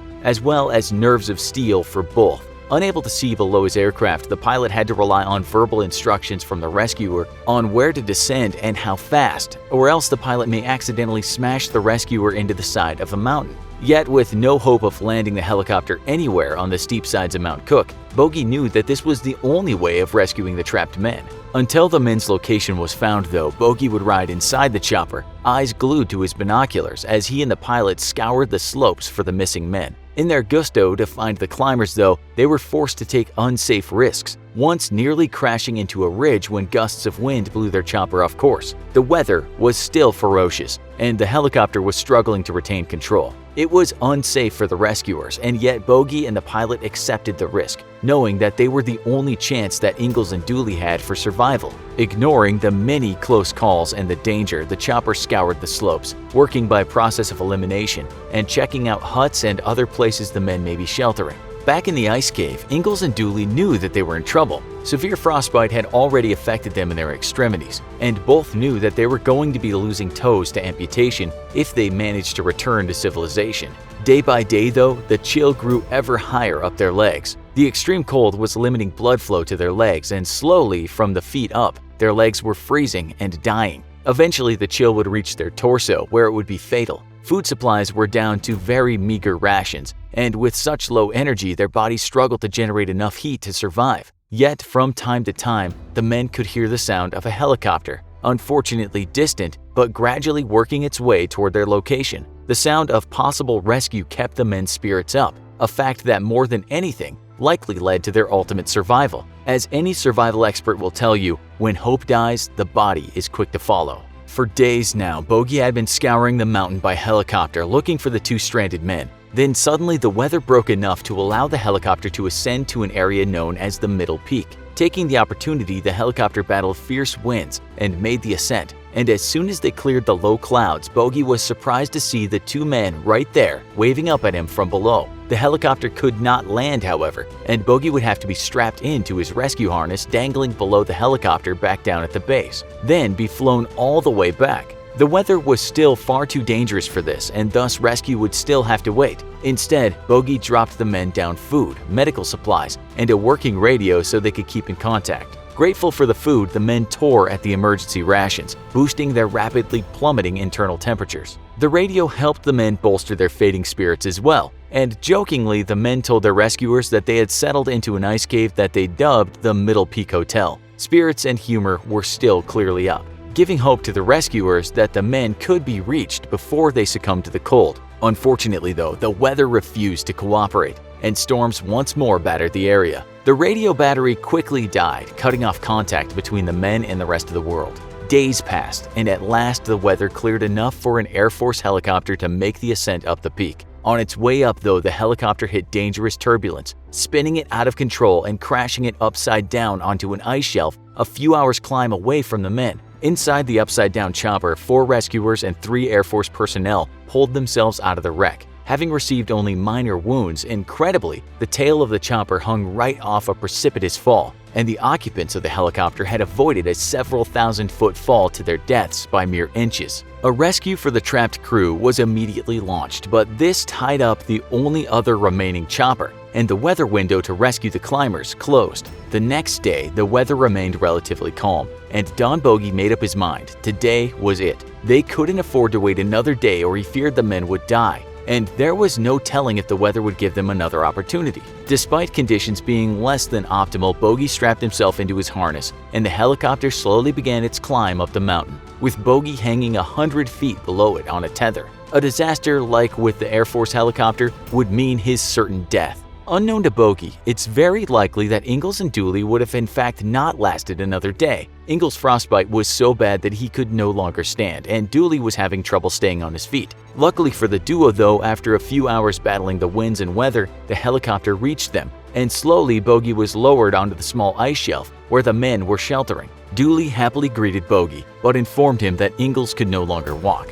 With great trepidation, Bogey told the pilot over the radio to give him several meters of slack on the tether, allowing Bogey to crawl into the ice cave and pull out Ingalls, who was still wrapped up in his sleeping bag. This was incredibly dangerous, as if the chopper needed to quickly rise or move due to winds, it would rip Bogey out of the cave and likely kill him in the process. Bogey, however, managed to drag Ingalls out and hook him up to a bag-like stretcher. Dooley would have to wait for his rescue, and Bogey and Ingalls were both lifted up into the air and then lowered down the mountain. With Dooley's position fixed, Bogey and the chopper quickly returned and successfully rescued him as well. The 2 men would survive their ordeal, though they would require amputations of both their legs due to severe frostbite. The men received prosthetic limbs and incredibly would continue climbing. Mark Ingalls would later become the first double amputee to summit Mount Everest. For his heroics, Don Bogey would be awarded membership to the New Zealand Order of Merit, in honor of his heroic accomplishment and determination in saving the 2 mountaineers' lives. Suddenly, there was a thunderous rumble deep within the mountain, and everything shook. Dirt and rocks the size of a man's fist rained down. Amidst choking clouds of dust, they crouched low and ran for cover. It was every miner's worst nightmare, a cave-in. Thursday, August 5th, 2010. The day began like any other day for the shift miners working at the San Jose Copper and Gold Mine in the Atacama Desert, 28 miles north of the city of Copiapó in northern Chile. However, about 2 p.m. local time, the mine had a massive cave-in. A group of miners working near the entrance escaped, but a second group of 33 miners were trapped 2,300 feet underground. Even worse, there were 3 miles of underground tunnels between them and the entrance of the mine. Soon, the whole world was watching as the race to save the miners unfolded. Were all 33 miners rescued? For how long were they trapped underground? How did they remain calm while waiting for help? Working at the San Jose mine was not only dirty and dangerous, but lonely too. The mine was open around the clock, with men usually working 7-day tours with 12-hour shifts. Most of the miners lived far away and would come to stay at the rooming houses in Copiapó to work for a period at the mine. While the wages were good, the job carried the possibility of death. Men had been digging for gold and copper at the San Jose mine since 1889. The whole mountain was a carved-out warren of pits, canyons, and valleys connected by passageways and roads. The central road linking all the tunnels to the entrance of the mine was called the ramp. The ramp zigzagged in a series of winding switchbacks down through the center of the mine. The men toiled deep in the bowels of the mine where there was still metal to be found. Geothermal heat radiating from the Earth's core made the mine hotter the deeper the men went. In addition to the heat, conditions were cramped, dusty, humid, and dark. The San Jose copper mine was also notorious for its poor safety record. Owned by the San Esteban Mining Company, the mine had a history of serious injuries and fatalities dating back many years. Several times the owners paid off victims or their families and got cases dropped.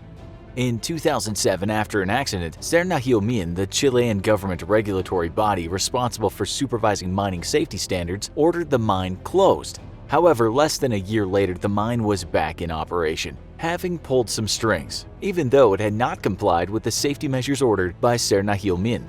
About halfway through the day shift on August 5th, an enormous block of diorite, estimated to weigh 700,000 tons, suddenly broke loose inside the mountain and fell through the layers of the mine, collapsing sections of the ramp and other passageways. Miners who were working on different levels sheltered in place and then headed for the designated shelter once the initial cave-in was over. At the small emergency shelter known as the refuge, the miners discovered that all connections to the surface had been lost. This meant the electricity and the ventilation and intercom systems were no longer working. 54-year-old shift manager Luis Urzua and a small group of men went exploring to see if they could find a way to the surface. They were able to make it about a third of the way up an evacuation route, only to find that the mining company had once again cut corners and had not completed the emergency ladder, making it impossible to escape.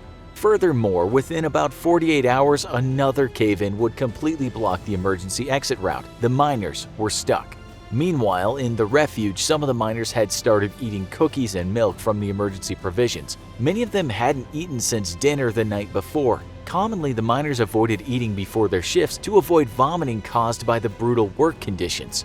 When the search party returned to the refuge, Urzua counted the miners. They numbered 33 in total, an unusually high number of staff. There happened to be several men working overtime, and actually no one man had met all of the other miners. Urzua took control. He was straightforward about the dire situation they were in. He took an inventory of the remaining emergency rations. There was 1 can of salmon, 1 can of peaches, 1 can of peas, 18 cans of tuna, 24 liters of milk, 8 of which turned out to be spoiled, 93 small packages of cookies, minus a couple packages that had already been eaten, and some expired medications. There were also 10 liters of bottled water. Additionally, there were thousands of liters of water stored in tanks, but the water was tainted with oil, having been used to cool industrial machinery. Meanwhile, on the surface, rescue responders, other miners, and miners' families rushed to the mine location to try to mount a rescue. On August 6th, the rescue workers who were attempting to reach the refuge via a ventilation shaft were forced to turn back when a new rock slide blocked the duct. When the president of Chile, Sebastián Piñera, learned of the cave-in, he realized that the government would have to take charge of the situation. The San Esteban Mining Company simply wasn't capable of mounting a complex rescue. Against his aide's advice, on August 7th, Piñera flew to the mine to meet some of the miners' families. The president committed to bringing the miners home, dead or alive, sparing no expense. The government turned to Chile's largest mining company, National Copper Corporation of Chile, or Codelco, for help. Codelco recommended Andrés Sugaret, a mining engineer with over 20 years of experience. To help him, Codelco handpicked a team of experts. The Chilean government also contacted other governments and mining experts worldwide. Over the next few weeks, various companies donated equipment, labor, and sent consultants and workers to help with the rescue. Also, private donations poured in to help cover the massive cost of the rescue, which by the end reached upward of $20 million. When Sugaret arrived on the scene, the San Jose mine was chaotic. Sugaret quickly established a perimeter, allowing only professionals in the restricted access area of the mine. A tent city, Campamento Esperanza, Camp Hope, quickly sprung up just outside the perimeter, populated by the press, miners' loved ones, and curious onlookers. Nearly every day, Sugaret personally updated Camp Hope on the rescue, often with the assistance of René Aguilar, a risk expert from Codelco with a degree in psychology. Sugaret and his team gathered as much information as possible to fully assess the situation. There was a chance that if the miners had survived the collapse and followed protocol, they might still be alive. However, the clock was ticking. If the miners were still alive, could the rescuers find them before they perished? Mining engineers began drilling boreholes 5 inches in diameter into the mine to try to locate the miners. This process was as difficult as finding a needle in a haystack. There weren't any completely accurate maps for the 121-year-old mine, and also drilling technology is imprecise. Drilling down to a target 2,300 feet deep with a 5% margin of error meant that the drills could end up anywhere in the base area of over 40,000 square feet. As the refuge was about 530 square feet in size, the chance that a drill would find it was about 1.25%. Meanwhile, down below, the miners were surviving on minimal rations. Each miner received 2 cookies, a spoonful of tuna, and a few ounces of milk mixed with water about every 48 hours. Urzua set up 12-hour shift schedules and used the headlights of the mining trucks to simulate sunlight. The miners established work areas, a sleep area, and a sanitary facility. tempers frequently flared and the miners went through periods of hopelessness and lethargy. They itched and stank. Most quickly resorted to wearing as few clothes as possible because of the heat, but continued to wear their hard hats due to the mine's instability. Not long after the cave-in, one of the miners asked Don Jose Henriquez, a Christian, to lead a prayer. Though the miners were of different faiths, others joined in. Henriquez became known as the pastor and began leading men in daily prayers. The spiritual support helped bring unity and a sense of calm to the group. The men passed the time by sharing stories about their lives. They began calling themselves Los 33. On August 8th, 3 days after the cave-in, the men heard the unmistakable sound of a drill. They were excited, but knew it would take several days for the drill to reach them. The miners quickly resorted to drinking the industrial usage water as their supplies dwindled. They dealt with thick, sticky mud as the water used to limit friction while drilling seeped into their area. They despaired when they heard the sound of the drill beneath them. The rescuers had missed the refuge, drilling past it. By now, the miners were emaciated and sluggish. Hallucinations and nightmares were frequent. Many wrote farewell letters to their families. The rescuers drilled around the clock for over 2 weeks. On August 22nd, a borehole broke through to a ramp about 66 feet from the refuge. The miners used a wrench to tap on the drill bit. Up top, the rescuers thought they heard something and were excited to find notes attached when they pulled up the drill bit 3 hours later. One note said, "We are well in the shelter, the 33." The messages were carefully worded and dated, a sign that the miners were not disoriented. Making contact with the still-alive miners sparked a celebratory mood throughout Camp Hope and even all of Chile. The rescuers had a daunting task ahead of them. Now that they had found the miners alive, how could they sustain them and get them out of the mine?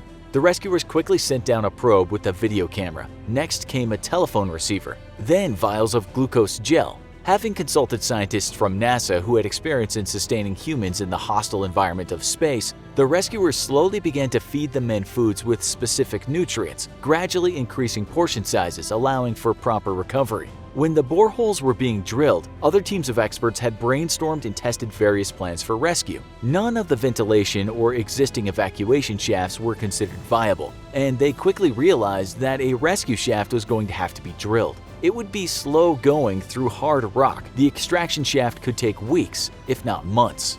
Ultimately, the rescue operation decided to pursue multiple solutions at once to ensure the best possible outcome. The plans known as A, B, and C employed 3 different drilling methods. Plan A was considered more reliable but was slowest. Plan B could be rapidly adjusted, but its technology was unproven. Plan C offered the greatest speed but less precision.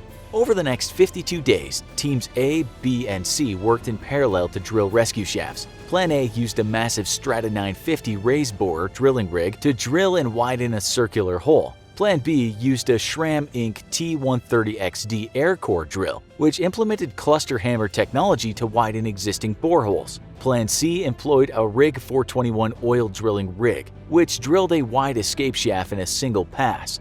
Meanwhile, experts including the Chilean Navy and NASA worked on building and testing a steel rescue capsule for transporting the miners to the surface. The original borehole was widened so various items could be sent to the miners. Other boreholes were drilled for ventilation. The miners became active participants in their rescue. They moved to a new shelter in a less muddy area and reinforced the ceiling, removing loose rocks. Via phone, Urzúa had frequent discussions with Sugaret regarding the technical aspects of the rescue operation. Newspapers, a palm-sized television projector, and gifts were lowered into the mine. The miners learned that they had become worldwide celebrities. Promises of fame and fortune and ongoing ominous rumbling from the still-shifting mountain exacerbated tensions between the 33 miners. Finally, the Plan B team broke through to the refuge on October 9, 2010. Plan A had drilled 85% or 1,962 feet of the required depth, and Plan C, which had suffered frequent setbacks, had only drilled 62% or 1,220 feet. Over the next 2 days, the rescue shaft was widened and portions of it were quickly encased for reinforcement. Safety tests were run. Finally, on October 12, 2010, just before midnight, the first miner got in the narrow capsule dubbed the Phoenix and began the slow ascent up the extraction shaft to the surface. Nearly 20 minutes later, for the first time in months, mine foreman Florencio Avalos felt the cool breeze of a spring night touch his face. He arrived on the surface to a cheering crowd, his eyes shielded by sunglasses for protection, since they were no longer used to bright light. One by one, over the next 24 hours, the miners were winched to the surface as the crowd cheered. President Piñera was on hand to greet each miner as they arrived. Overwhelmed, the miners happily reunited with their families. More than 1 billion TV viewers watched the rescue proceedings live. In all, the miners were trapped for a record 69 days, some 2,300 feet underground. There was a 17-day search to locate the miners, then a 52-day rescue, during which the miners had to be sustained and then hauled up to safety. No one has ever been punished for the disaster. In 2013, after 3 years of investigation, prosecutors said there wasn't enough evidence to file charges against anyone from the San Esteban Mining Company. The miners have had many problems since their ordeal. They were exploited by the media. Though they had some counseling, many suffered PTSD. After a whirlwind overseas tour, many had trouble reconnecting with family and settling down to ordinary life. The miners felt that they were cheated out of the profits of a movie made about their rescue. Many promised donations and job offers never materialized. Those of the 33 who wanted to return to mining had an especially hard time finding work. There was a stigma attached to them. Mining companies knew that they had government contacts, so they wouldn't hesitate to call if safety regulations weren't being followed. Nearly 10 years on, the San Jose Gold and Copper Mine remains closed. A small on-site museum displays relics of the rescue operation, honoring the bravery of the miners and the creative expertise and spirit of cooperation which succeeded in the miraculous rescue of Los 33. In one of the most remote and unforgiving wildernesses in the world, two strangers sit huddled in a makeshift tent they've built. The man and the young woman are freezing and on the verge of death. A snowstorm batters their makeshift tent. The wind blasts seem to the pair like nature itself has a vendetta against them. They're miles away from any town, and what they don't know is that as they sit and wait, the media is saying there is little hope the missing pair will be found alive. The storm abates, and suddenly the woman sees a plane in the sky, but her hope is crushed as it fades into the distance. "In the name of God," she says, "please come back." She's well aware she doesn't have long to live. The story starts at the beginning of the 1960s, a decade that would become renowned for its decadence and colorful youth culture. Just prior to that decade, there was the Beat movement, a counterculture that enshrined something that would become known as the road trip, with Jack Kerouac's book On the Road inspiring many young Americans to take off and explore their own country from end to end. And that's just what a young Jewish girl from New York named Helen Klaben wanted to do, to follow in the footsteps of people who turned away from convention and instead went looking for adventure. When Klaben was just 20 years old, she saw an ad in a newspaper asking if anyone wanted to share the gas costs and take a car all the way to Fairbanks, Alaska. She replied, and the two set off on a long journey. After a few months in Alaska, she knew where she wanted to explore next, and that was the mystical East. She wasn't sure where she'd go exactly, maybe India, maybe Hong Kong, but before that she had to get to a destination to take a flight across the world. That destination was San Francisco, a city on the verge of a cultural revolution. Early in 1963, Klaben met a 41-year-old Mexican-American amateur pilot by the name of Ralph Flores. He was an aircraft mechanic that hailed from California, and he too wanted to get back home and leave Alaska. The pair agreed to share the expenses of the journey, and off they went to their first destination, which was the capital of the Yukon Territory, Whitehorse, the most populated place in that wild part of the world. They had another stop after that, and that was at Fort St. John in British Columbia. It was winter and bitterly cold. Snowstorms raged and the plane was grounded for 3 days. A small single-engine airplane couldn't hope to fly over such an unforgiving territory in such bad conditions. Nonetheless, with the weather warning still present, the two took off again into the sky. Their next landing would be anything but smooth. The pair flew for hours in strong winds, the plane being tossed around like a dandelion seed in a strong breeze. Flores could hardly see anything with the snow blasting against the plane. He and Klaben knew they somehow had to get out of that storm, so Flores attempted to get above the clouds and out of danger. His plan was to come back down and find the Alaska Highway, which would lead him to the airport. That was the thing. He needed the road to get his bearings because, being an amateur, he didn't quite understand the instruments in the aircraft. On top of that, he hadn't even packed emergency supplies on board in case of a crash. There were no real tools, not much in terms of food supplies, nothing to keep someone warm, and not even a gun in case they came up against a rather hungry animal. The Yukon is full of bears, small ones, large ones, and utterly fearsome ones. They at least had a knife. It was a time of desperation, and Klaben started to lose her cool. She knew that the pilot was totally lost, but he refused to admit that.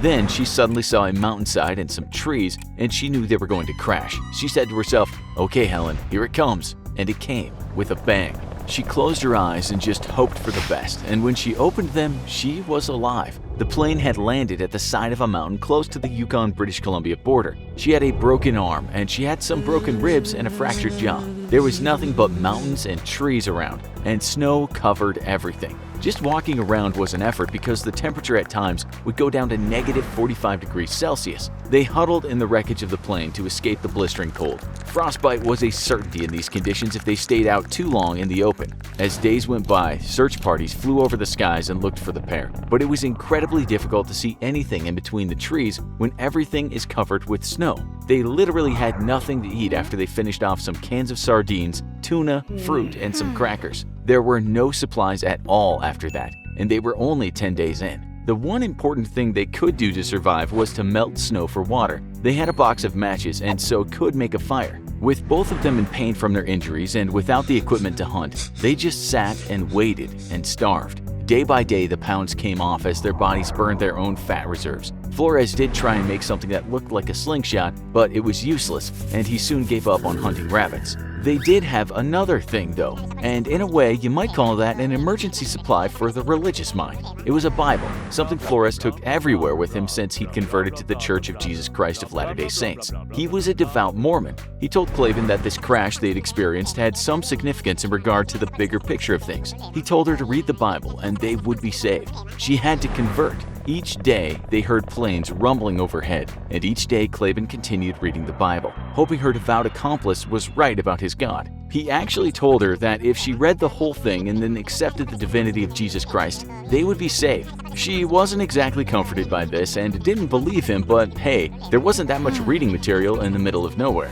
Weeks now passed and they made a discovery. They found toothpaste, and that suddenly started looking tasty. Each day they squeezed the tube and gratefully swallowed the minty cream. They knew it wasn't really sustenance, but it was at least something to put in their mouths. They also had chewing gum, and they chewed that for weeks on end. Things got desperate after a few weeks, and while they could at least keep themselves a little bit warm with insulation they made out of clothes and cushions, Clavin got serious frostbite and then gangrene in her foot. She could now hardly move at all. She was all but ready to give up the ghost and had lost about a third of her body weight. Flores just told her to keep reading that Bible and never give up hope of a rescue. Still, as time went by, even he seemed to have given up on one of those planes in the sky seeing them. Flores then told Clavin that since he could walk, he would go and try to find civilization. He walked off in the woods, leaving her behind to her own thoughts. She decided to write about what happened, but soon gave up on that when it started to sound like an epitaph. She wasn't ready to sign off just yet. 8 days later, and Flores came back. He told his dying companion that he had at least found what looked like a clearing, and so humans might have been there. There was also much more chance of someone seeing them from the sky once they were away from all the trees. They had to walk there and make a shack of some sort. It took hours to get there. Clavin's foot was badly infected now, and the pain of walking was unbearable. As they got closer to the clearing, they heard a noise, like a humming, in the distance. Flores went in search of that noise and then returned sometime later. He told Clavin he'd found a frozen pond and that he'd written SOS in it, and also etched the shape of an arrow that pointed to where they were. He'd done this with the snowshoes he'd made out of tree bark. He told Clavin he'd go out again with a mirror and try to catch sight of the pilot. She didn't want to be alone again, but he assured her that it was the only option now. Was there hope? It was day 47 of their ordeal, a day after Clavin had finished reading the Bible. And now we introduce you to a man of the wild, one Charles Chuck Hamilton. In March that year, as those two were freezing and starving to death, he was out in his plane trying to spot animals to hunt. He had a good eye for that kind of thing. He spotted no moose that day, but he did see SOS written into what looked like a frozen pond. He didn't immediately think about the missing plane. That had been weeks ago, and it wasn't something that was still on his mind. In fact, he and his passenger thought that the remark must have been left by a trapper, seeing as trappers did sometimes find themselves in difficulty in the wild. At the same time, Clavin had seen the plane in the sky. She made a fire and frantically threw green pine on it. Black smoke gushed into the sky. Surely, someone would see that. She was now in tears, full of desperate joy, ignoring the pain in her foot. Flores was out in the woods trying to use the mirror to flash sunlight back at the plane. Hamilton actually had to turn away from the black smoke since it was so thick and heavy, but it was then he saw a man standing with a mirror in his hands. Hamilton found a place to set down the plane near a cabin on an airport lake. He was about 6 miles away from the pair. Trappers were working at this cabin, and that's the noise the pair had heard. The trappers had been cutting firewood with the chainsaw. All these men got together with their dogs and set off to find the man with the mirror. Because of the smoke, Claiborne hadn't yet been seen. Hamilton then left the trappers and said he'd investigate from the sky again. But now that fire had died down. When he looked at where the fire had been, he could just make out a tent. He then made a radio call and said, "I think I found the lost people." Night was now falling, and so Hamilton returned home, hoping the trappers had found those people. The media called him all night long, but he couldn't sleep anyway, thinking about the poor souls alone out there. At this point, no one knew if there was just one survivor or two, since only the man with the mirror had been seen. Hamilton only guessed the woman was the source of the fire. The trappers actually did find Flores that night, but Claiborne waited the whole night alone at the shelter. It was now pitch black, and the rescue would have to wait until morning. Hamilton actually turned to his wife and said, "What if she's dead when I get there?" He flew off before dawn and landed a couple miles from where that tent was. From there, he walked in, and about 1 hour later, Claiborne saw a hulk of a man striding toward her. A man she said was pixie-faced. When he met her, she embraced him and cried and kissed his grizzled cheek.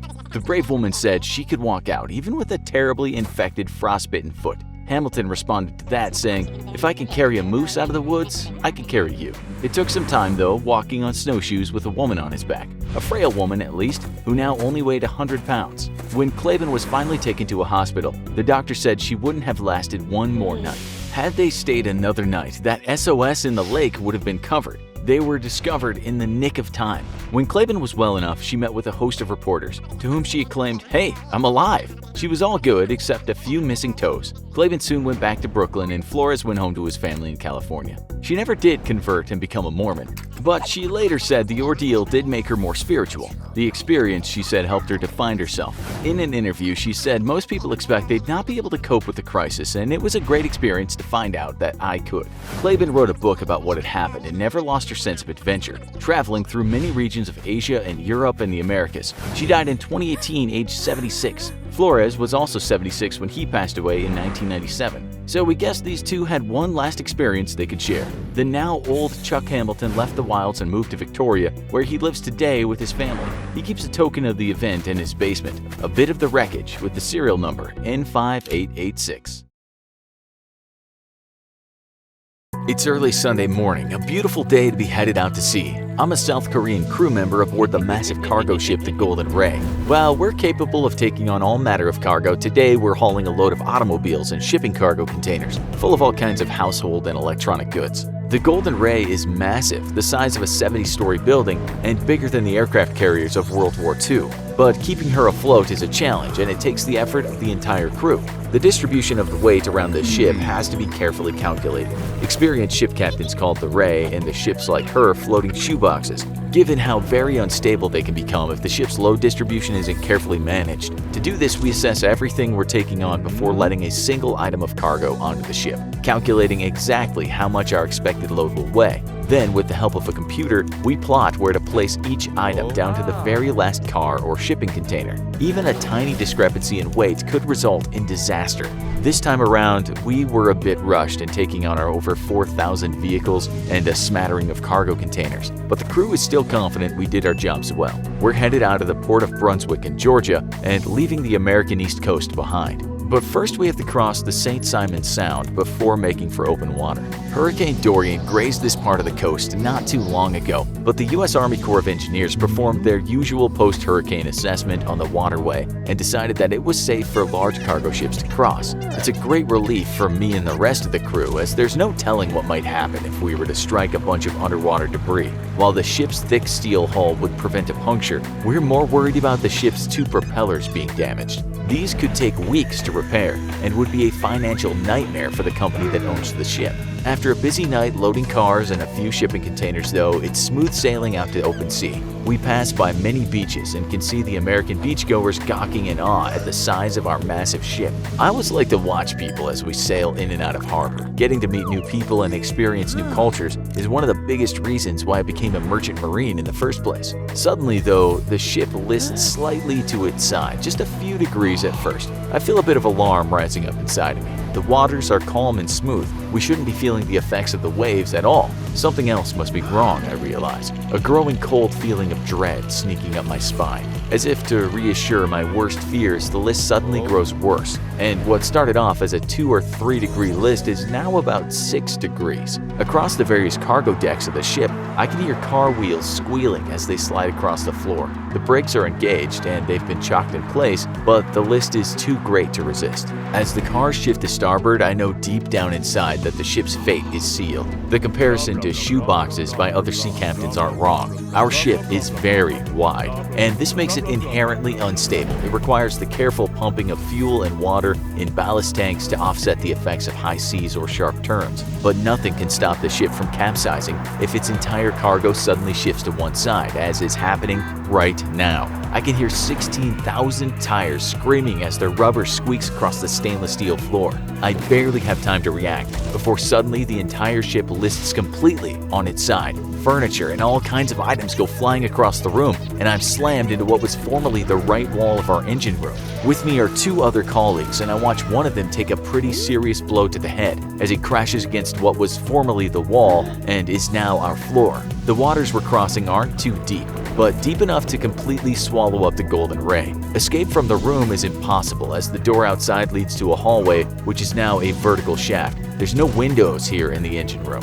and we're basically deep in the bowels of the ship, so there's no hope of escape. The only thing we can do is sit tight and wait for rescuers. Luckily, we're not far from port, and haven't even cleared the sound to enter open waters yet. Without a doubt, dozens of beachgoers have already seen the accident, and must surely be on their cell phones calling for help, though hopefully someone in the control room got a radio call out before disaster struck as well. There's nothing to do but wait. None of my training has prepared me for this. We've been trained on how to escape the ship if it began to sink, how to fight fires, even how to secure cargo in raging storms, but nothing ever covered what to do if you were trapped in a ship capsized 90 degrees and escape was impossible. The engine room is hot, really hot. The engine stopped running shortly after the accident, and I'm grateful for that because any damage to the exhaust vents might have flooded the room with deadly carbon monoxide. Unfortunately, because the engine's cut off, the lights very quickly died, flickering off after a few minutes, which was all the battery power the ship had. That likely means that some of the batteries were damaged, but that doesn't matter now. I'm stuck alone in the dark with 2 other sailors, and the temperature is steadily soaring. Engine rooms on big ships are always hot, well over 100 degrees, but with no ventilation and the hot Georgia sun beating down on the ship outside, the temperature rises ever slowly upwards. As the hours go by, all 3 of us stuck in the engine room start stripping off clothes. We have no water, no food, and no cell phone or radio. Surely, though, people outside know that we're alive. All 3 of us take turns encouraging each other, pushing away terrifying thoughts of being left here to die. At least no water's entered the engine room, which means the ship isn't sinking. As the day wears on, though, the heat rises. I find myself wishing that at least part of the ship would flood. I'd give anything for cool, refreshing water right now. Suddenly, we can hear banging on the hull right outside our engine room. Shouting for joy, we pick up whatever we can find and start banging back. We barely hear a voice through the several inches of steel shouting back at us. "This is the U.S. Coast Guard. We will rescue you. Hope we're not going to steam to death in our overturned pressure cooker." An hour later, we can hear the sound of a blowtorch cutting through steel. We make sure to back away so we don't get accidentally cut or burned, and await eagerly as the torch works its way through the thick steel of the ship's hull. After a half hour, we can start to see the metal on our side of the hull glowing cherry red. Then shortly after, the torch breaks through. It's a small hole, but it's enough to communicate with the people outside. The American Coast Guard has been pulling survivors out of the ship all day long, determined to save the life of every single crewman. I've learned that we're some of the last survivors being rescued, and that specialized equipment is being flown in to rescue us. The blowtorch can't cut a hole wide enough to free us. That would take far too long, so industrial cutters are being flown in for the job. For now, we have to remain in the overturned engine room. The heat is now over 150 degrees and it's hard to breathe. I feel faint and try as hard as I can to keep myself and the others awake. The hole that the Coast Guard cut was just big enough to push through bottles of water and food.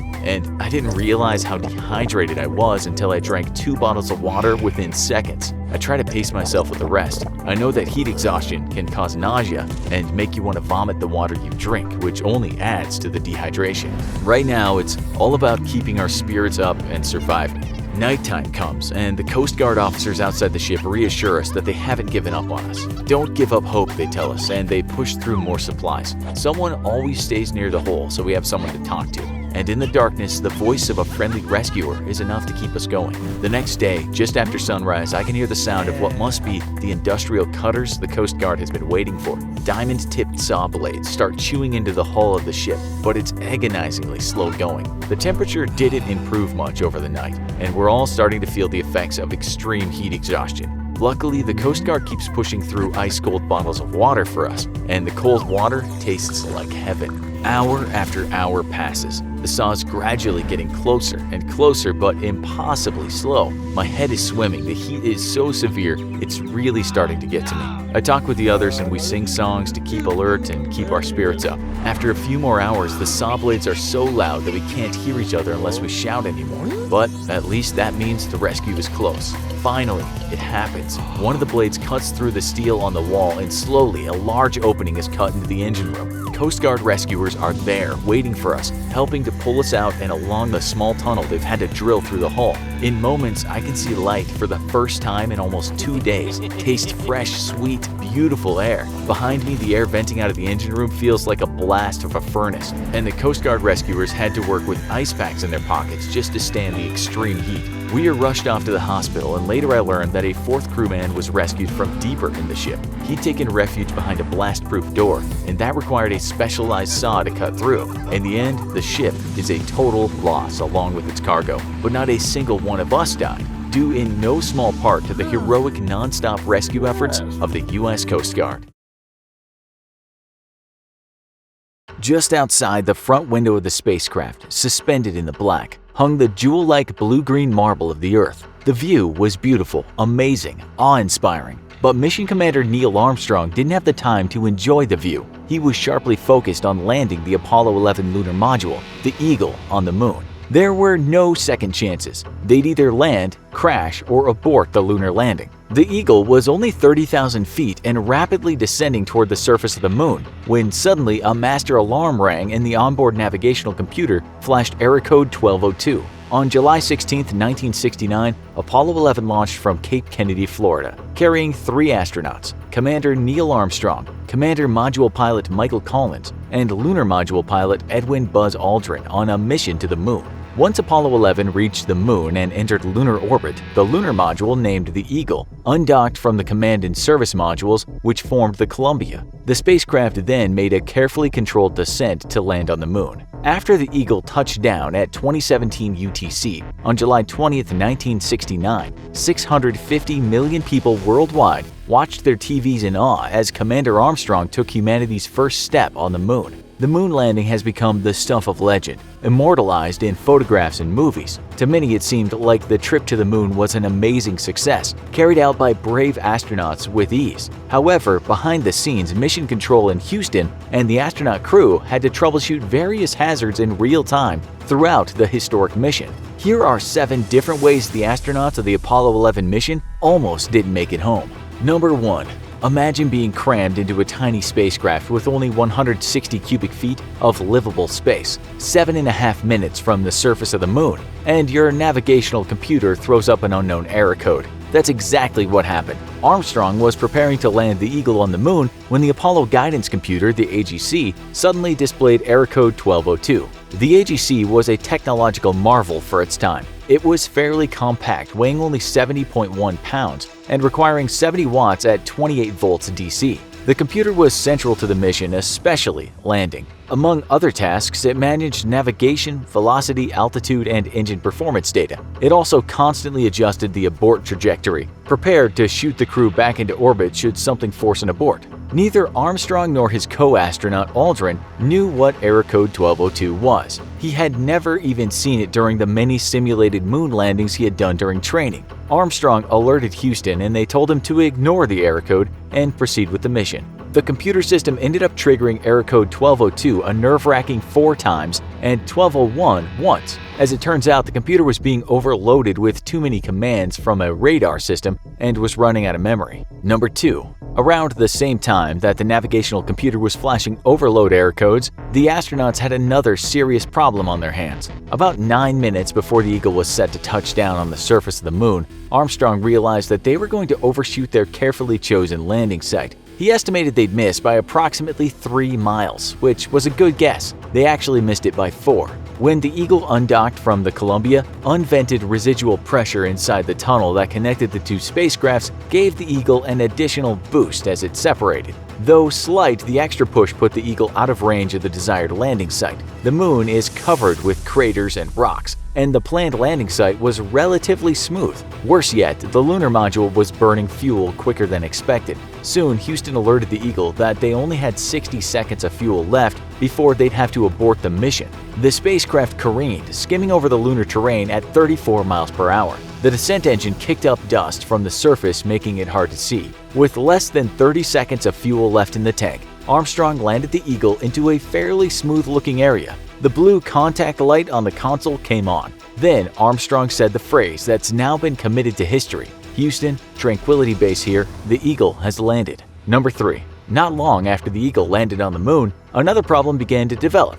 Though the landing engine fuel line had been shut down, sensors were detecting a pressure buildup. This meant that ice had plugged the descent fuel helium heat exchanger, and there was some fuel vapor caught in the line between the exchanger and the valves. The vapor was being heated by the Eagle's hot engine, building pressure which could cause an explosion. NASA rapidly drew up plans to vent the system. However, before Houston could relay instructions to Armstrong and Aldrin, the ice plug thawed and the gas dispersed on its own, remedying the problem.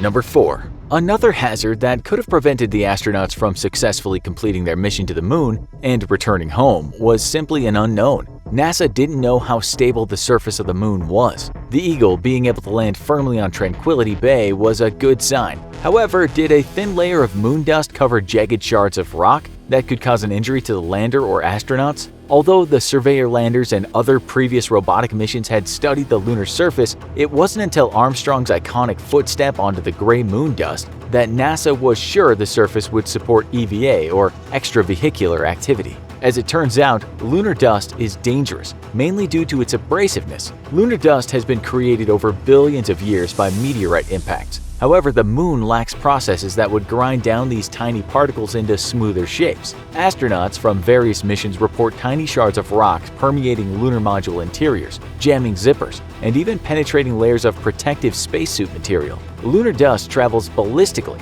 because there's no atmosphere on the moon, and it will stick to anything. Number 5. A broken switch almost trapped the astronauts on the moon. No one knows exactly how the switch broke, but Aldrin is fairly certain that it happened after he and Armstrong re-entered the Eagle following their 2.5-hour walk on the moon. The flight plan instructed the astronauts to seal the lunar module's hatch, repressurize the cabin, disconnect their backpacks, and connect their spacesuit hoses to the spacecraft's life support systems. After that, they would vent the cabin once more, open up the hatch, and throw the backpacks and other unneeded equipment onto the moon's surface, thereby reducing the weight of the craft for liftoff. Though Armstrong and Aldrin had practiced the routine many times during training, somehow, during execution, one of them banged something or stumbled against Aldrin's side of the instrument panel, snapping off a small switch. Settling on the floor to rest, Aldrin happened to notice a little black switch lying in the lunar dust which had permeated the cabin. To their dismay, the astronauts realized that the broken piece was the small circuit breaker arm that controlled the power running to the ascent engine. If it was broken off, it couldn't be pressed in on the console to complete the circuit. The ascent engine wouldn't be able to power up, and the Eagle couldn't blast off the moon. The astronauts alerted Houston to the problem. While the astronauts tried to nap, NASA engineers scrambled to find a workaround that would reroute power to the engine without the switch. Unfortunately, after several hours, they still hadn't found a solution. The broken end of the switch was still visible deep inside its small hole on the console. Sadly, it was too small of a hole for a finger. However, Aldrin was able to use a felt-tipped pen to depress the circuit breaker and close the circuit, allowing the ascent engine to power back up. Basically, Aldrin pulled a MacGyver move to help get the Eagle back into the Columbia. Number 6. the command module carrying the astronauts back to Earth was almost hit by burning, disintegrating chunks of the surface module during re-entry to the Earth's atmosphere. To return to Earth, the flight plan was that the Columbia would separate into two parts. The astronauts would stay inside the command module, while the service module was jettisoned. Once safely away, the command module would position itself so the heat shield was facing towards Earth's atmosphere. As the command module descended to the lower atmosphere, the parachute would deploy, slowing the spacecraft and leading to a splashdown in the Pacific Ocean approximately 5 minutes later. Meanwhile, the service module would break apart and burn up while entering Earth's atmosphere. To prevent any debris from the service module accidentally colliding with the command module and injuring or even killing the astronauts, the service module was supposed to perform a series of thrust maneuvers to move it away from the re-entry path of the command module. In fact, by shifting the service module to a significantly different trajectory, its orbit would change and it wouldn't even re-enter the Earth's atmosphere at the same time as the command module. However, the thrust maneuvers of the service module failed, and both modules from the Apollo 11 mission followed the same re-entry trajectory. Luckily, no debris from the disintegrating service module hit the command module, and the astronauts were able to splash down safely. Later, it was realized that there was an error in how the service module was configured to jettison its remaining fuel. Number 7. A final issue that may have prevented the astronauts returning home was the possibility of alien infections. In 1969, only a few robotic landers had been to the moon. Their studies confirmed that the moon's surface was rocky, dusty, covered in craters, and devoid of complex life forms. However, NASA still took precautions in case the astronauts were possibly exposed to and infected by alien microbes. After the command module successfully splashed down in the Pacific Ocean on July 24, 1969, the USS Hornet recovered astronauts Neil Armstrong, Michael Collins, and Buzz Aldrin. They were immediately placed in a mobile quarantine facility and transported to the NASA Lunar Receiving Laboratory at the Johnson Space Center. There, the astronauts were moved to a larger quarantine facility. After determining that the astronauts hadn't been infected by any nasty space germs, they were released on August 10, 1969, just shy of 3 weeks after they had returned to Earth. In 1996, some 30 years after the Apollo 11 mission, a draft of the speech President Richard Nixon would have given to the nation in the event of a mission failure was released. Considering all the issues that went wrong and all the issues that could have gone wrong during Apollo 11, it's amazing that the mission was successful and the astronauts made it home. To quote the beautiful yet poignant speech that President Nixon never had to give, "In ancient days, men looked at the stars and saw their heroes in the constellations. In modern times, we do much the same, but our heroes are epic men of flesh and blood. Others will follow and surely find their way home. Man's search will not be denied. But these men were first, and they will remain the foremost in our hearts." Recent international crime statistics that we've just invented state that 98% of all people will one day be locked in the trunk of a car. Whether you're simply picking a great place for hide and seek, or have run afoul of the mob and find yourself on the way to the docks to sleep with the fishes, knowing how to escape from the trunk of a car can save your life. Now, it might not sound like a big idea, so you're locked in the trunk of a car, or the boot, as your cousins across the pond might call it. So what? Eventually, someone will come along and find you. And in the meantime, you got a great place to take a mid-work power nap without interruptions. Well, getting locked in the car is dangerous to you, just like it's dangerous to our furry friends or small children. It's 70 degrees out, a perfectly pleasant autumn day with a cool breeze. You're just gonna pop into the store for a bit. Your pooch or your little brother will be perfectly fine in the car alone. To ensure their safety, you're rolling the windows up. After all, there's crazy people out there looking to hurt pets and or young children. Now, you know better, so you wouldn't do this in summertime, but a cool 70 degrees is barely t-shirt weather anymore. Congratulations, you've just killed your favorite pet. Because even at 70 degrees, if the sun is out, your car can heat up to over 110 degrees. That's because, much like our planet, cars are greenhouses. And just like global warming will kill us in the end, whether you believe in it or not, car warming can be just as lethal, only on an exponentially faster timeline. In just 30 minutes, your car can go from a pleasant 70 degrees to 104 degrees, and in an hour, it'll top out at 113 degrees. For you stuck in the trunk of a car, there isn't even an option of breaking open a window, and the darker your car's paint job is, the faster you'll roast to death, as dark paint absorbs the sun's heat faster. It's not just heat you'll have to worry about, because while trunks might not be airtight, they can quickly fill with your carbon monoxide, leading to asphyxiation. This was the fate of two small children on August 27, 2000, who climbed into the trunk of their mom's car along with their pet kitten and were found dead by their older sibling. Even more tragically, in 1998, 4 children died in one trunk incident when 2 boys aged 3 and 5 and 2 girls aged 2 and 6 all climbed into their family's car trunk after the father left it open while removing a dead battery. They quickly began to suffer from asphyxiation and heat exhaustion, and tragically the parents drove the car around for an hour with the children dying in the trunk as they desperately searched for them. So it's clear car trunks are serious business, so you better know how to escape from one. But how? Odds are you're probably in luck nowadays if you get stuck in a trunk, as nearly every vehicle dating back to 2002 features a glow-in-the-dark handle that can be pulled for quick escape. These were installed in response to the growing rash of incidents of children getting accidentally locked in trunks, but also to help victims of kidnapping to free themselves. In Alabama in 2017, a woman escaped from the trunk of her car after being kidnapped. She waited until her kidnapper stopped for gas, then popped the emergency release, fleeing for her life. Incredibly, this is far from a rare occurrence, with another victim in Alabama literally leaping out of the trunk while the vehicle was in motion and fleeing for her life. Clearly, Alabama has a serious kidnapping problem, so all of our Crimson Tide fans, you should pay special attention to this video. But what if your vehicle doesn't have a safety release mechanism, or perhaps your kidnapper is also an infographics fan and removed it before the kidnapping? Well, in that case, you can still free yourself by finding the trunk release cable, which runs from the front of the vehicle to the rear. Typically, you can find that cable along the driver's side of the vehicle, and it'll likely be along the floor, possibly under the false floor of the trunk, hiding in the spare tire compartment. Tugging on the cable toward the front of the car with enough force will make the latch pop open, but you might need tools in order to pull that off. Maybe your kidnapper removed the emergency release hatch and you're having no luck finding the trunk release cable. A last option will be to pry the trunk open from the inside, but for that you'll need tools. Search for screwdrivers, pliers, hammers, anything that can give you some leverage, and then simply get to work on any gap you can find in the actual trunk door. The latch won't hold up for long against such force, and with a bit of muscle power, you'll be able to pop it open and make your escape to freedom.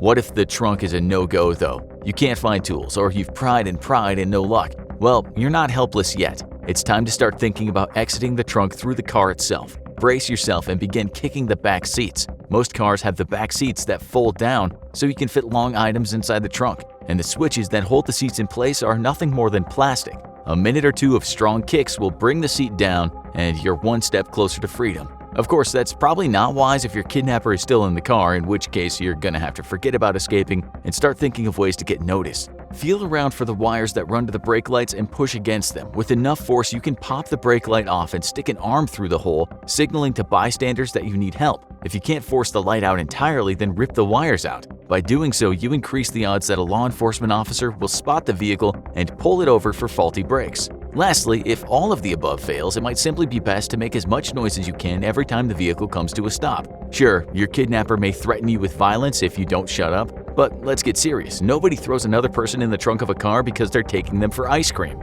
If your kidnapper shoved you in the trunk, you can be assured that no matter what he or she might say, your ultimate fate is a deep dark hole and a bucket filled with lotion that you're encouraged to put on your skin, or else you'll get the hose again. What we're saying is, no matter what your kidnapper says, if you don't want to become a stylish skin suit, make as much noise as possible every time you can and hopefully get discovered.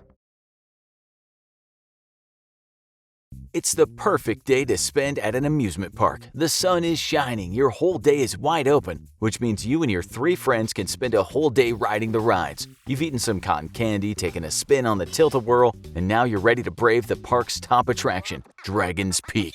The fearsome roller coaster sends you down the steepest drop in the park and then sends you upside down as you speed around a massive loop. As you and your friends enter the line, you notice how perfectly themed the waiting area is. There's a suit of armor, an old witch, and other details that make you feel like you're standing in the middle of a medieval fantasy. And as you and your friends approach the ride, you notice one more cool detail. Hey look, they've got a goblin operating the ride. The short, stubby-looking man with long ears and big teeth operating the ride looks up suddenly. What'd you say? That's a great goblin outfit, man. Super realistic makeup. I'm not wearing any makeup. This is my face. Think I look like a goblin? I mean, I thought this was a fantasy ride. I get my looks from my mother's side of my family. You try to apologize as you're ushered into the final queue area to wait for the next ride. Your friends are seated in the next car in, but there's no room for you, so you'll take the next one. It rides up and you get into your favorite seat right in the front. You think it's a little odd that you're the only one seated in this car. There are a lot of people on the line, but you don't think too much about it as the not-a-goblin ride attendant presses down on your lap bar,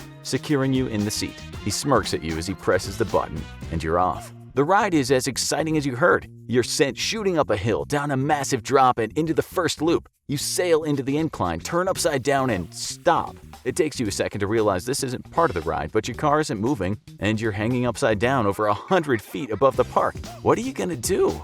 Your first thought is to wave your arms and call for help, but you're so far away from anyone that it's unlikely anyone could hear you. You're looking back at the track for other cars, but none seem to be coming. At least you don't have to worry about anyone crashing into you. Your next thought is to reach for your cell phone and try to call for help. You struggle to reach into your pocket, but the roller coaster seat harness is tight and presses down on your lap and shoulder. You are grateful for that because it's gonna keep you from slipping out of your harness while hanging upside down. But it's gonna make it very difficult to pull your phone out of your pocket. And even if you got it out, you're worried about dropping it more than 100 feet above the ground. Not only would that be the end of your phone, but it could be dangerous for anyone on the ground. Besides, you're pretty sure everyone can see you hanging here. The good news is you have a watch on your wrist, so you can keep track of the time. It feels like you've been hanging upside down for half an hour already, and it's been 3 minutes. At least you can keep a sense of time. You thought your grandpa was silly when he gave you that watch. You can't trust that modern technology. A good old wristwatch is reliable and will help you out when you can't pull out your phone. I guess grandpa knew what he was talking about. But right now your priority is keeping sane and healthy while waiting for rescue. You used to do handstands as a little kid, so you know all about how quickly you get dizzy when hanging upside down. The second you flip upside down, your blood starts to rush to your head, and that wreaks all sort of havoc inside your body, starting with the shift of weight from all around your body to your upper body organs. Your organs start to put extra weight on your lungs, making it harder to breathe easily. Your heart has to do more work because more blood is flowing toward it, and you can already start to feel it racing. And that's not even starting on what happens to your head and your brain. As the pressure builds in your head, you start to feel more pressure in your eyes, which can cause double vision and headaches. Of course, this only happens if you've been hanging upside down for a few hours or more. This isn't the first time you've been stuck on a ride, and you're sure the amusement park's technical team is going to be on the case. You remember when you were a kid and the boat got stuck in the storybook canyon ride with your parents. They told you to keep your hands inside the vehicle, stay calm, and listen to the instructions from the intercom. It seemed like it was forever, but eventually the boat started moving again. Turns out a guy had fallen in the canal while getting off and security had to fish him out. That was a lot less scary than this. But the rules are the same. You know that the most dangerous thing you can do right now is try to mess with the harness or do anything to interfere with the ride. As long as you're locked into your seat, you're not in any danger, as long as this is resolved quickly enough. Your mind is racing, and you try to recall how other situations like this have ended. You read a few articles about amusement park disasters a while back. Maybe you should have remembered them before deciding to come here. Most roller coaster stops happen on flat surfaces such as ascents or descents. They're usually caused by power failures, but that doesn't seem to be the case here. You can see other rides functioning fine in the park below. Sometimes a safety feature gets triggered accidentally, causing an emergency stop at the most uncomfortable place. That's probably what happened here, unless the not-a-goblin did it deliberately. You know you can't let the blood pool in your head too much, so you decide to keep moving. You lift your head as much as you can, tilt it from side to side, trying to keep the blood flowing. It's only been about 10 minutes and you're already starting to feel dizzy with a bad headache coming on. When other roller coaster riders were stuck upside down for over half an hour, like on the X coaster at Magic Springs and Crystal Falls, several people went to the hospital to be checked out. In the worst incident like this in the United States, at Six Flags America in Gurnee, Illinois, a group of people were stranded upside down on the Demon for over 2 hours. Not only did 4 people wind up hospitalized, but the park wound up paying $442,000 after a jury ruled against them. Well, if they don't get you down from here soon, at least you might wind up rich. You're starting to feel nauseous, and you're worried you're going to spray all that cotton candy and funnel cake all over the park below. Fortunately, you hear a humming sound and you can see a large crane with someone in the basket starting to rise up toward you. A man in a hard hat pulls out a megaphone. "Are you okay up there? I'm starting to get dizzy. I think I'm gonna pass out if I hang here much longer. Hold on, we're gonna get you out of there." The medical team needs to hurry. It's common for people who are stuck hanging upside down for too long to need to be hospitalized, and a man who was upside down for over 24 hours while trapped in a cave even died of asphyxiation due to the pressure on his lungs. A similar fate befell a hiker whose foot got stuck while rappelling into a canyon. He was left hanging for an entire night when he couldn't free himself, and by the time rescuers were able to get to him, it was too late. There's plenty of other health risks from hanging upside down too. Our blood vessels are designed to work against gravity and keep our blood from pooling in our feet. When you're hanging upside down, the body doesn't know how to reverse that process and keep blood from pooling in the brain instead. While a lack of blood flow to the brain is really bad news, too much is equally dangerous and can lead to a brain hemorrhage, which is bleeding in or around the brain. It's rough on your other organs too. The heart has to work overtime trying to pump your blood in a direction it's not used to, and can have trouble getting enough blood to different organs, and you can even experience heart failure from it working overtime. You can see the man in the crane go back down and start to confer with people on the ground. You know that past solutions for people stuck upside down on roller coasters have involved using ropes to pull the cart back to the starting gate, like was done in China in 2011. But you can't imagine that working given how wild this ride was. More often, they'll crank the car back to the starting position and rescue you from there once you're closer to the ground. If they can't figure out any of those options, they'll strap you into a retractable harness and then cut away the restraining bar before lowering you to the ground. That takes a lot of manpower and is a tricky operation, so you hope they won't have to do that. As it turns out, they don't. A technician is raised up to the car and looks at the mechanism holding you in place. It doesn't take long for him to radio back to the team on the ground. It's the emergency brake. It got triggered when he was at the top of the hill. If you release it in the control console, it should get him moving again. There's a slow whirring noise in the car, and as quickly as you stopped, it's over. The car, which has some ropes attached to it to keep it oriented correctly, slides out of the loop and onto a controlled stop at the base of the track before slowly being towed to the end of the ride. The harness is manually released and you're lifted out of the car by the medical team on site. It's a good thing, too. You were only upside down for about 20 minutes, but you are extremely dizzy and your legs feel like jelly. The rush of your body reorienting itself and your blood going back to where it should be makes you feel like you're about to pass out. The medical team checks you out. Fortunately, you weren't hanging upside down long enough to cause any serious damage. They tell you to take it easy though. No more crazy rides for the rest of the day. That won't be a problem. You're definitely not in the mood for any more roller coasters right now. Your friends are waiting for you as soon as the medical team gets done, and you can see the not-a-goblin being escorted away by security and placed in handcuffs. Your friends tell you he sabotaged the ride to leave you trapped, and the park is definitely going to press charges if you testify. You're met by the park manager, who apologizes profusely and offers you a free annual pass as an apology for your experience. You don't know when you'll want to go on a roller coaster again, but you're glad to be off of that one. The nausea is passing quickly now that you're upright, and you think the perfect way to end the day is another funnel cake. Warren stares at the roof of his makeshift tent. He knows he has to get up. The call of nature is too much. He needs to pee. The warmth of his sleeping bag keeps him there for a moment longer. Eventually, he relents. Barefoot, he steps out of the tent, the cool rocks biting into his skin with each step.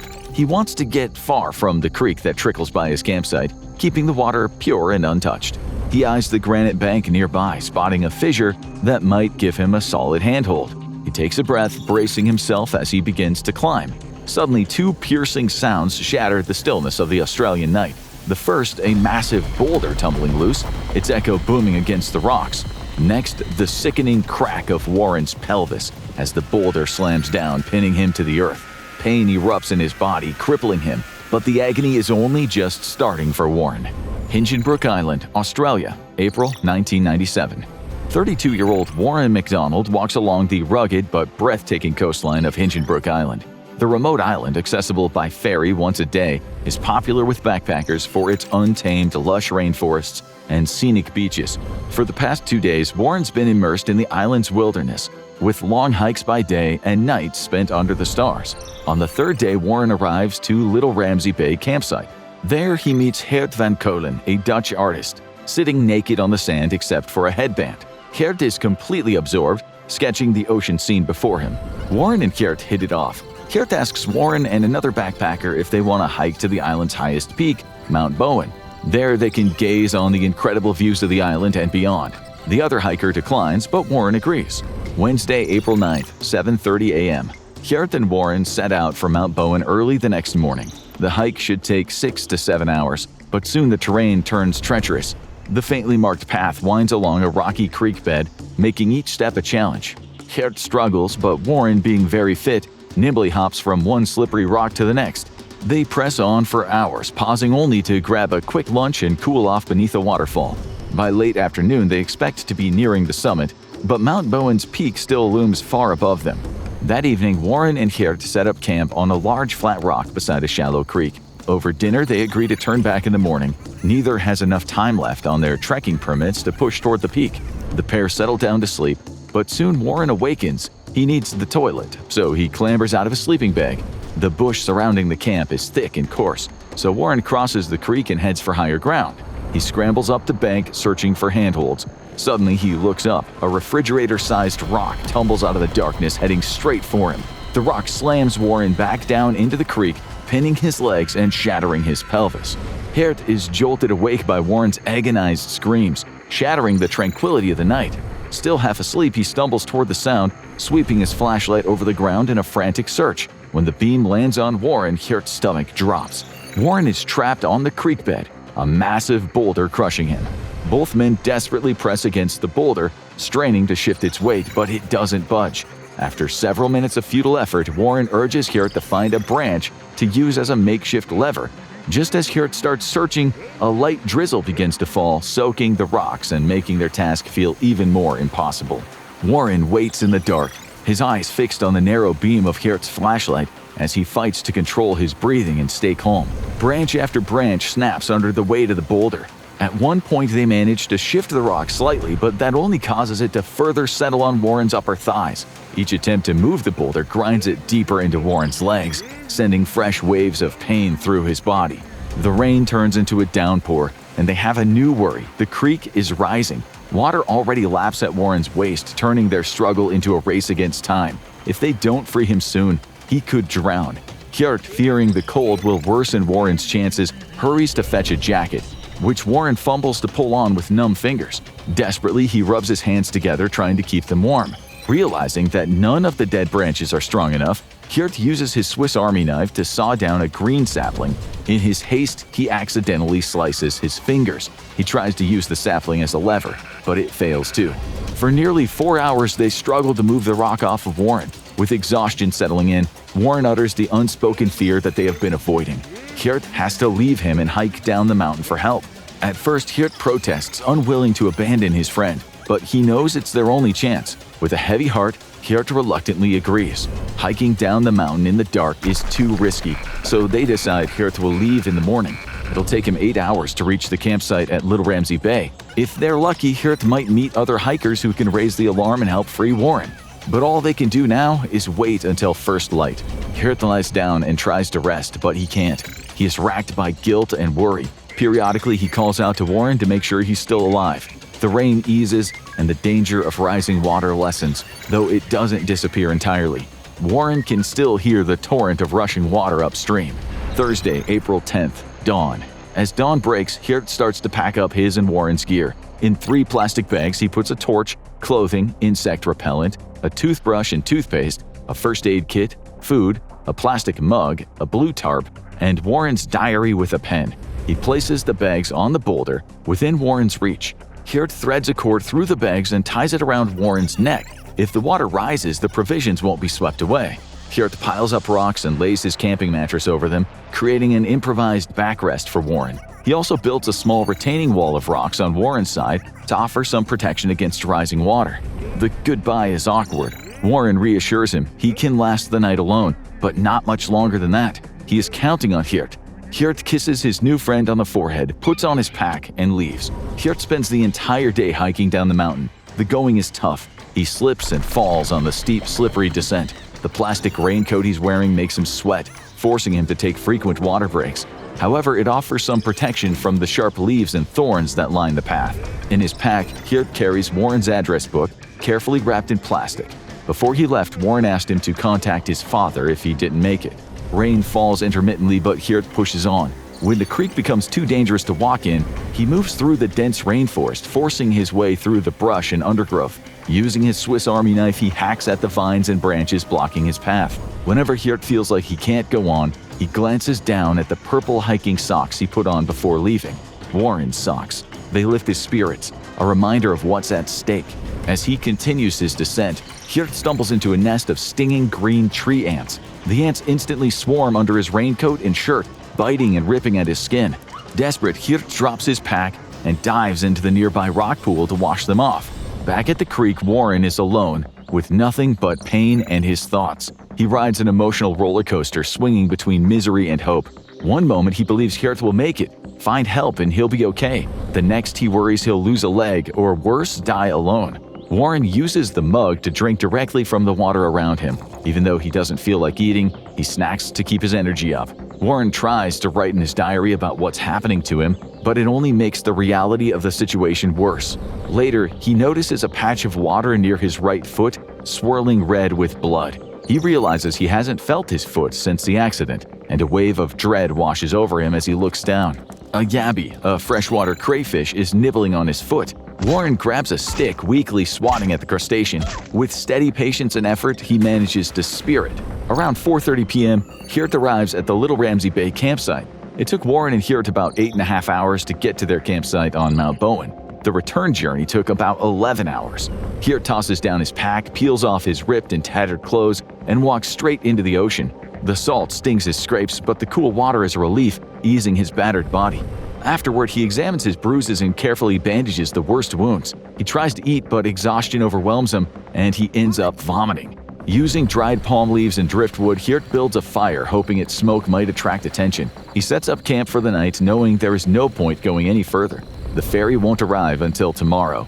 Now all he can do is keep the fire alive and wait, hoping help isn't far away. Geert tries to sleep, but he is restless and worried. Warren is lost in thought when he suddenly feels a sharp, stinging pain in his groin. He looks down to see a swarm of angry ants are crawling all over him. The dislodged boulder smashed into their nest, and now they're on a march for a new one. Warren fumbles in his first aid kit and finds some repellent, frantically rubbing on much of his skin as he can reach. Time loses all meaning for him. He can't see his lower left leg and foot, but he can still feel them. He hasn't had any sensation in his right leg and foot since the accident. His right foot has turned gray and is developing green spots. He weeps, fearing he'll lose his leg. Exhausted, Warren manages to sleep in short bursts. His dreams are descended into surrealism, and he begins to hallucinate. Friday, April 11th, 5:30 a.m. Geert wakes up still exhausted. He takes a dip in the ocean, then painfully packs up his camp.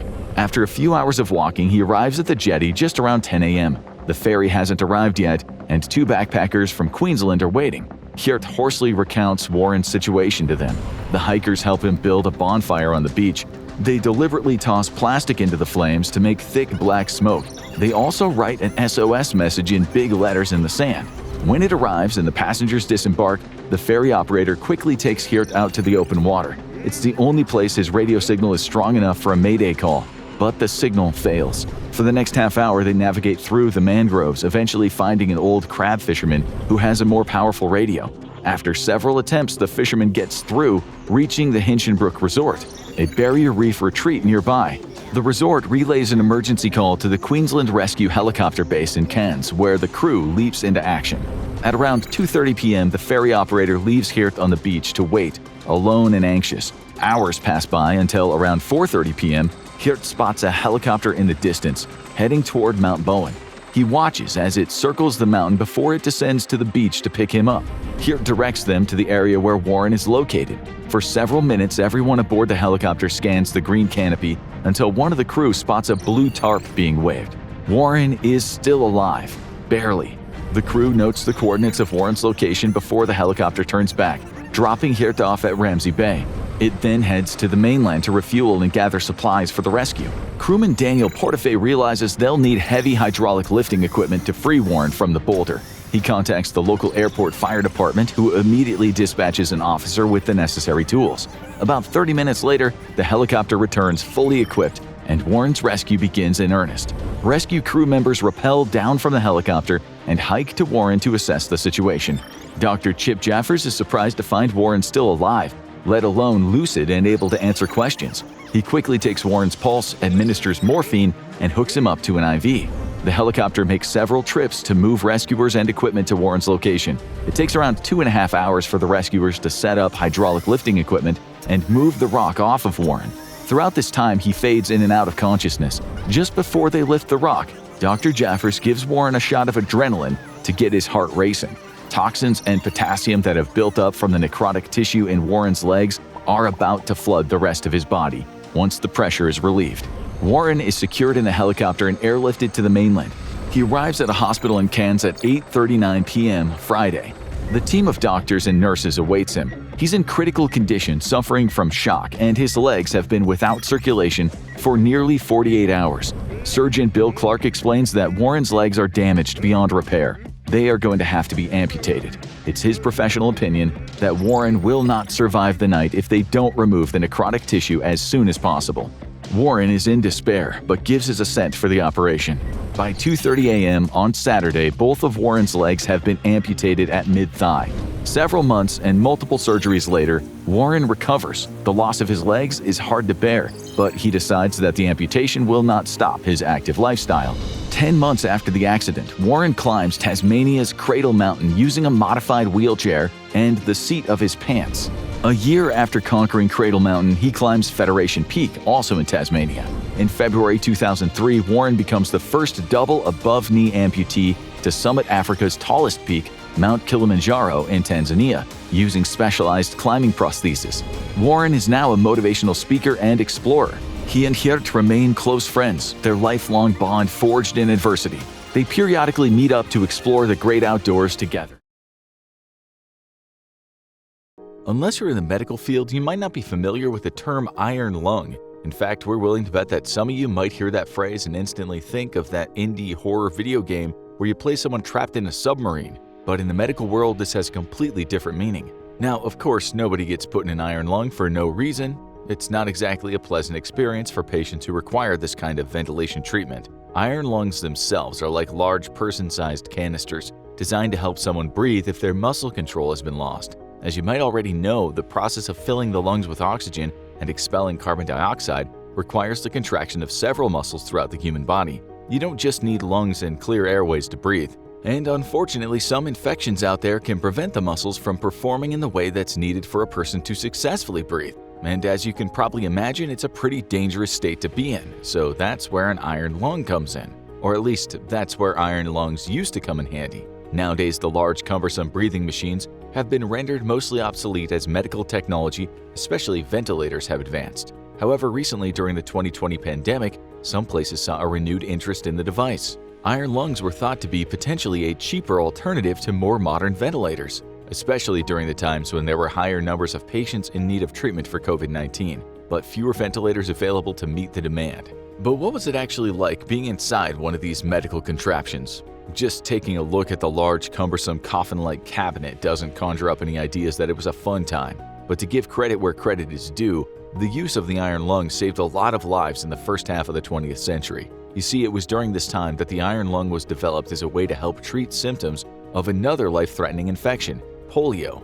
Polio is a disease that only occurs naturally within human beings, and it is highly infectious. Catching it would often occur if someone's hygiene was poor or by eating food or drinking water that had been contaminated. Major polio outbreaks began to occur across Europe and the US during the late 19th and early 20th centuries, and sadly, many of those who suffered with it the worst were children. The virus often manifests in symptoms like a sore throat and fever, with some of the more severe cases often including headaches, neck stiffness, and paresthesia, which is an abnormal sensation affecting the skin but with no apparent cause. Perhaps most worryingly though, around 3/4 of all polio cases were asymptomatic, meaning that a person might not be able to tell if they had contracted it until it was too late. Some cases of polio could lead to total paralysis or death, with those lucky enough to survive experiencing continued muscle weakness thanks to post-polio syndrome. So picture yourself during this time just going about your business. Maybe a few days earlier you were exhibiting some mild symptoms, or maybe there were no early warning signs at all. Then you gradually start to feel as if you're out of breath. You try to fill your lungs, maybe slow your breathing down and take a few gulps of air, but something is making it harder and harder for you to breathe. Your neck might be hurting too, or you might have developed a headache. It gradually gets worse and worse, and you're struggling to function, to move or hold things in your hand, even swallowing or coughing. Then all of a sudden you're struck with the terrifying sensation of being totally breathless. Your lung muscles have been paralyzed, and you're left gasping for air. The one saving grace is that you have a loved one on hand to rush you to the hospital just as your symptoms are starting to go from bad to worse. Then imagine you woke up in an enormous metal cylinder. You'd be sealed up to the neck inside what looks like a coffin on legs. All around you would be the sound of machinery, a noisy whooshing, the whole thing wheezing and sighing. You wouldn't be able to move, to speak, and in some cases you might not even be able to see, thanks to a hood around your head. But at the very least you'd be able to breathe again. As terrifying of an experience as it might sound, this was the reality for many patients who contracted polio and had to be placed in an iron lung in order to assist their breathing. As incidents of polio rose across Europe and North America, the disease reached a high enough level of infection rate and had spread wide enough for it to be considered an epidemic. At its peak in 1952, there were well over 57,000 cases of polio in the United States within a single year. As well as causing headaches and fever, the paralysis triggered by a polio infection had a severe effect on the chest muscles, which are responsible for aiding and regulating breathing. Without the aid of medical apparatus, a patient couldn't breathe normally and would, in all likelihood, die as a result. Luckily though, Philip Drinker and Louis Shaw, two professors of industrial hygiene at Harvard University, came up with a solution: a respirator that was nicknamed, yep, you guessed it, the iron lung. Mechanical devices to assist with a person's breathing weren't a new idea at the time, but the sheer scale of the polio epidemic forced Drinker and Shaw to come up with a ventilator that could allow patients suffering from airborne illnesses to potentially survive the effects on their lungs by being able to breathe closer to how they normally would. While originally designed to treat coal gas poisoning in the late 1920s, the iron lung would soon become renowned for its use in treating the respiratory failure that could occur as a result of contracting polio. While at Harvard in 1928, Drinker and Shaw developed the first widely used version of the device. It consisted of a huge metal casing with a bellows attached at one end to pump air in and out. The bellows is used to create a blast of air, normally by squeezing a flexible airbag between two rigid boards. Even if you've never heard of such a contraption, you no doubt would have seen one used in older animated movies and TV cartoons, where bellows are often used to stoke a fire, as they commonly were in the real world. Those attached to the iron lung worked with the same principle, expanding and contracting to circulate air throughout the metal chamber. The body of the iron lung itself was airtight, so a person encased within one would have to keep their head outside, their neck supported by a tight rubber seal to ensure the air couldn't escape from within the ventilator. The initial version of the iron lung, invented by Drinker and Shaw, was often referred to as the Drinker respirator and was powered by an electric motor. This powered the bellows, which would change pressure within the airtight chamber of the iron lung. This would effectively pull air in and out of the lungs of the patient inside, practically doing the breathing for them. Now, at first, the adoption of iron lungs into hospitals was nowhere near as widespread as their usage would later become. After all, Drinker and Shaw could hardly mass-produce enough of their newly designed ventilators to meet the demand created by such a widespread epidemic. So, as a result of this, many hospitals had to first create improvised iron lungs with the materials that were available to them before the large-scale manufacture of the apparatus began. Applying the principle the assisted breathing machine was meant to work on, doctors and hospital engineers had to jury-rig something as close to an iron lung as possible in order to allow their patients to breathe if their lungs failed. One of these custom-built iron lungs wasn't even completely iron. Used in Lansdowne Hospital in Cardiff, Wales, was one that consisted of an iron bed frame with a wooden box affixed to it. To ventilate, there was a set of leather bellows from a metal forge mounted on top of the wood. These had to be cranked by hand. Although homemade, this version of the iron lung operated in much of a similar way as the more technologically advanced successors would, inflating and deflating a patient's lungs by alternating the pressure in the box with the bellows. Luckily though, after using their improvised version between 1941 and the late 1950s, this Welsh hospital would eventually receive a more up-to-date model of the iron lung. As with any new innovation, especially one that addresses an issue as prevalent as polio, it did not take long for there to be more than one type of iron lung available to the public. The earlier Drinker respirator design set the blueprint for the devices, but was more of a large, angular, boxy contraption, which, while functional, was cumbersome and cost a lot to manufacture, meaning not all hospitals could afford to buy one, let alone the number they would need to treat all their polio patients. So enter a man named John Emerson. In 1931, he designed and improved a version of the iron lung. The key difference? This one was not only far more affordable, but also provided greater access to the patient contained within. Where the Drinker version of the iron lung was constructed primarily of opaque plate metal, Emerson's improvements involved incorporating changes in the original device's design that would make them more convenient for hospital staff to keep an eye on their patients. The Emerson iron lung had portholes in its side, offering a view of the patient's breathing without having to open the machine, and risk affecting the air pressure within. Another of Emerson's innovations would make the bed inside the iron lung slide in and out of the metal cabinet, making it easier to place a patient inside for treatment. However, despite the changes that Emerson's design introduced, Drinker insisted that Emerson had copied the design from his original version of the lung, and that this constituted a breach of Drinker and Shaw's patent. They ended up suing John Emerson and took the case to court, where his lawyers argued that the iron lung couldn't be patented. After all, Drinker and Shaw's version had been based on pre-existing technology, and by proving this, Emerson was declared the victor of the lawsuit. The judge presiding over the case also agreed that a technology such as the iron lung, being actively used to save lives, should be shared and made accessible to as many people as possible. This was only proved even more true when another polio epidemic broke out a few years afterward in Australia. Only 6 years later, in 1937, the number of polio infections in the country were rapidly climbing. But due to the astronomical cost of not only purchasing Drinker respirators, but transporting them all the way around the world to Australia, a more easily accessible alternative was required out of necessity. And so the Both respirator was created. Much like the Emerson version before it, this new iron lung improved on the weight and cost issues of the Drinker invention, created by a biomedical engineer named Edward Both, after the South Australian Health Department asked him to come up with a cheaper alternative. However, unlike both its predecessors, this iron lung was built using plywood. This not only made the manufacture of them incredibly cheap compared to other metal versions, but also much lighter, so they could be transported far easier. Some of the Both respirators even saw their first use only a few hours after they were constructed, rushed out to hospitals to begin treating polio patients. A British philanthropist and car manufacturer named William Morris was so impressed with Both's iron lung that he personally financed the production of the new model, overseeing the creation of around 1,700 of the machines at his motor manufacturing factory in the UK. Morris, who was also a lord, then donated the Both iron lungs to various hospitals around the world. Well, those within the British Empire at least. Much like the Drinker respirator and the Emerson iron lung that preceded it, Both's version of the machine applied the principle of negative pressure ventilation, artificially pushing air into a patient's lungs to aid in the respiration. The attached bellows would extract air from the main chamber of the iron lung while the patient was sealed inside and the container kept airtight. Then, as the internal air pressure began to lower, their lungs would expand, drawing fresh air into their diaphragm. The machine's bellows then reintroduced air into the iron lung, creating a rise in air pressure, which would push the air out of the patient's lungs and cause them to deflate. This created a rhythmic sound as the air circulated within the iron lung, which provided doctors with reassurance that the patient was once again breathing. But what was it actually like to be inside an iron lung from the patient's perspective?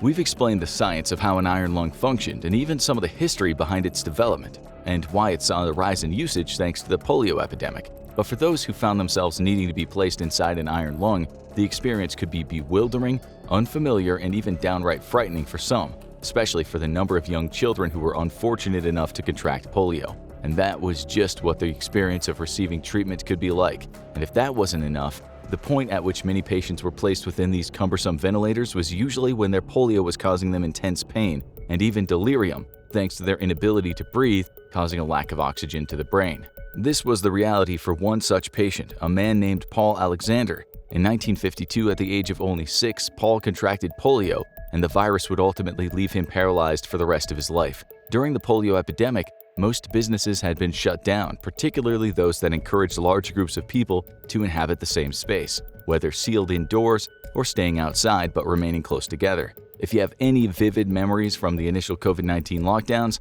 then you probably remember a lot of similar mandates happening at the time too. This meant no movie theaters, bowling alleys, bars, or even public swimming pools permitted to stay open. Yet it did little to stop the rising number of polio cases as the summer of 1952 rolled on. In July of that year, a young Paul Alexander was playing outside when he began to exhibit his earliest symptoms: pain in his neck and a severe headache.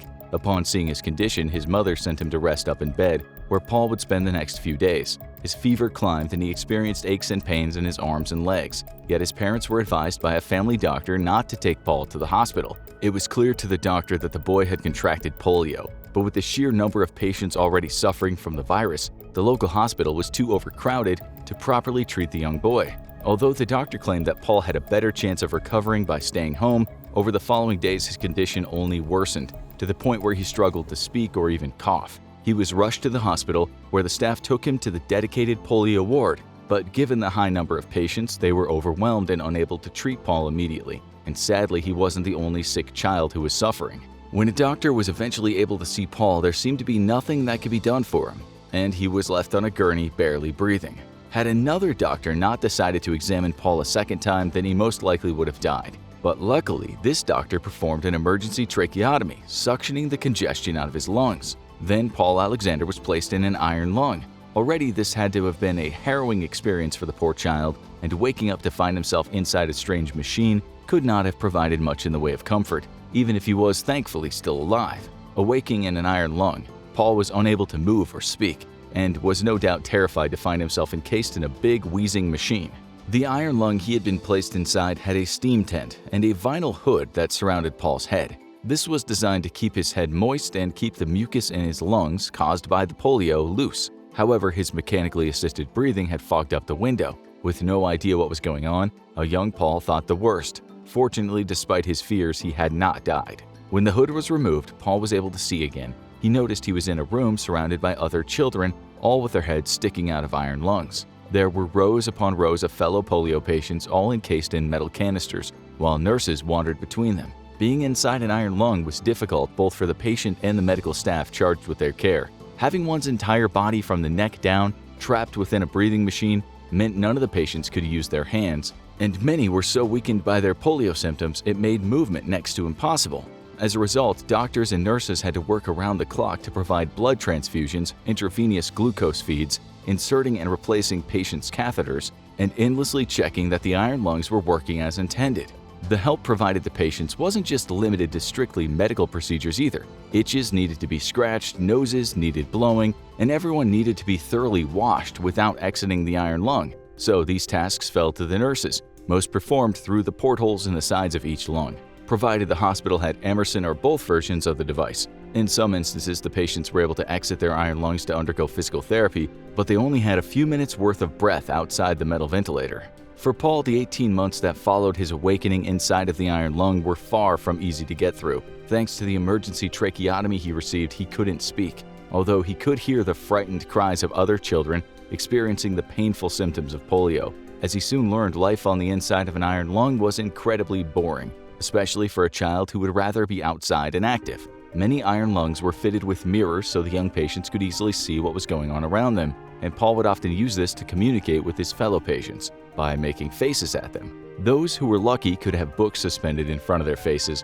but someone needed to be around to turn the pages. Unfortunately, the survival rate for polio, even among patients who were being treated within iron lungs, was not perfect. Many still died, including those on Paul's ward. He remembered that every time he made a friend with another patient, they seemed to pass not long after. As for Paul himself, he made a recovery from his initial polio infection, however, he was left paralyzed from the neck down. The regular change of air pressure inflating and deflating his lungs within the ventilator was literally keeping him alive. If ever the staff had to open his iron lung, poor Paul was forced to hold his breath until they restarted the machine.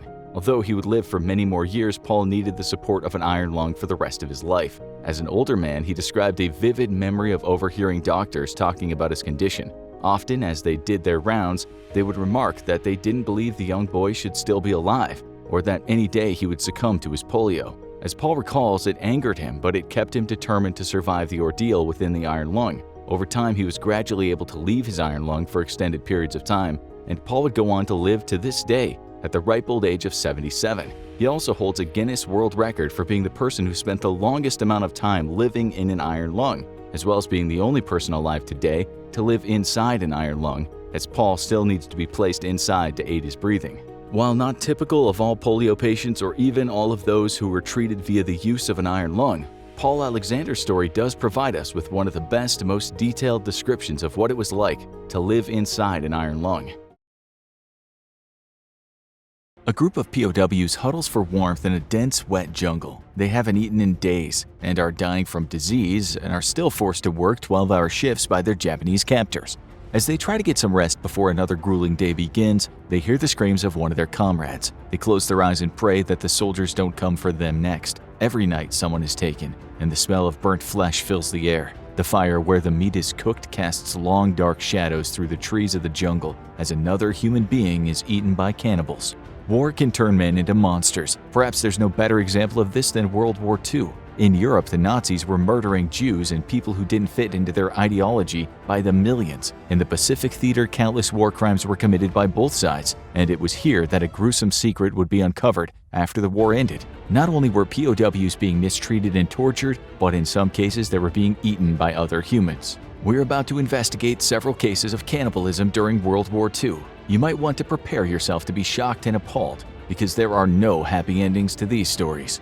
On September 2, 1944, a squadron of American torpedo bombers flew towards Chichijima Island, located south of the main island of Japan. Each aircraft carried a crew of 3. As they approached the island, anti-aircraft guns let loose. Explosions filled the sky as shrapnel flew in every direction. A heroic pilot tried to evade the Japanese countermeasures, but the belly of his plane was struck by an enemy shell. There was a jolt through the aircraft as the engine began to fail. The pilot shouted back to the rest of the crew that they were going down. Before the plane went into a nosedive, the crew was able to drop their payload of 4 500-pound bombs. Their mission was complete, and they now needed to evacuate the aircraft, or they'd be killed on impact. The turquoise waters of the ocean could be seen on the horizon as the plane fell from the sky. There was no time to think. The crew strapped on their parachutes and jumped out of the aircraft while they were still over the island. The pilot kept the plane as level as possible so his crew had the best chance of making it out and deploying their chute safely. Once the last crew member was out, the pilot could bail. He was now over the ocean, but he had no other choice. In a split-second decision that would save his life, the pilot opened the cockpit and jumped. He landed in the waves of the ocean and engaged his life preserver. The plane continued gliding for a few more seconds, smoke streaming from its wings, and then crashed into the waters of the Pacific Ocean. The pilot looked to the sky and watched as his crew's parachutes descended toward the island of Chichijima and disappeared into its jungle. When the crew of the aircraft landed, they unclipped their parachutes and slowly made their way through the thick foliage. Unfortunately, the island was controlled by the Japanese, and enemy soldiers quickly located them. They held the American soldiers at gunpoint and led them to their encampment. It was there that the POWs were tied up and held captive. As the sun rose the next day, the Japanese soldiers began to torture the Americans for information. The war in the Pacific had been raging for almost 3 years, and both sides were looking for any advantage they could get. Throughout the war, POWs had been mistreated by Allied and Axis powers in an attempt to uncover valuable info, but this Japanese regiment would take things to a whole new level. The American airmen were stabbed with bamboo spikes, waterboarded, and beaten mercilessly. They didn't give up any information and refused to help the Japanese, which would cost them their lives. When the Japanese soldiers realized they would never get the information they wanted out of the Americans, they cut off their heads.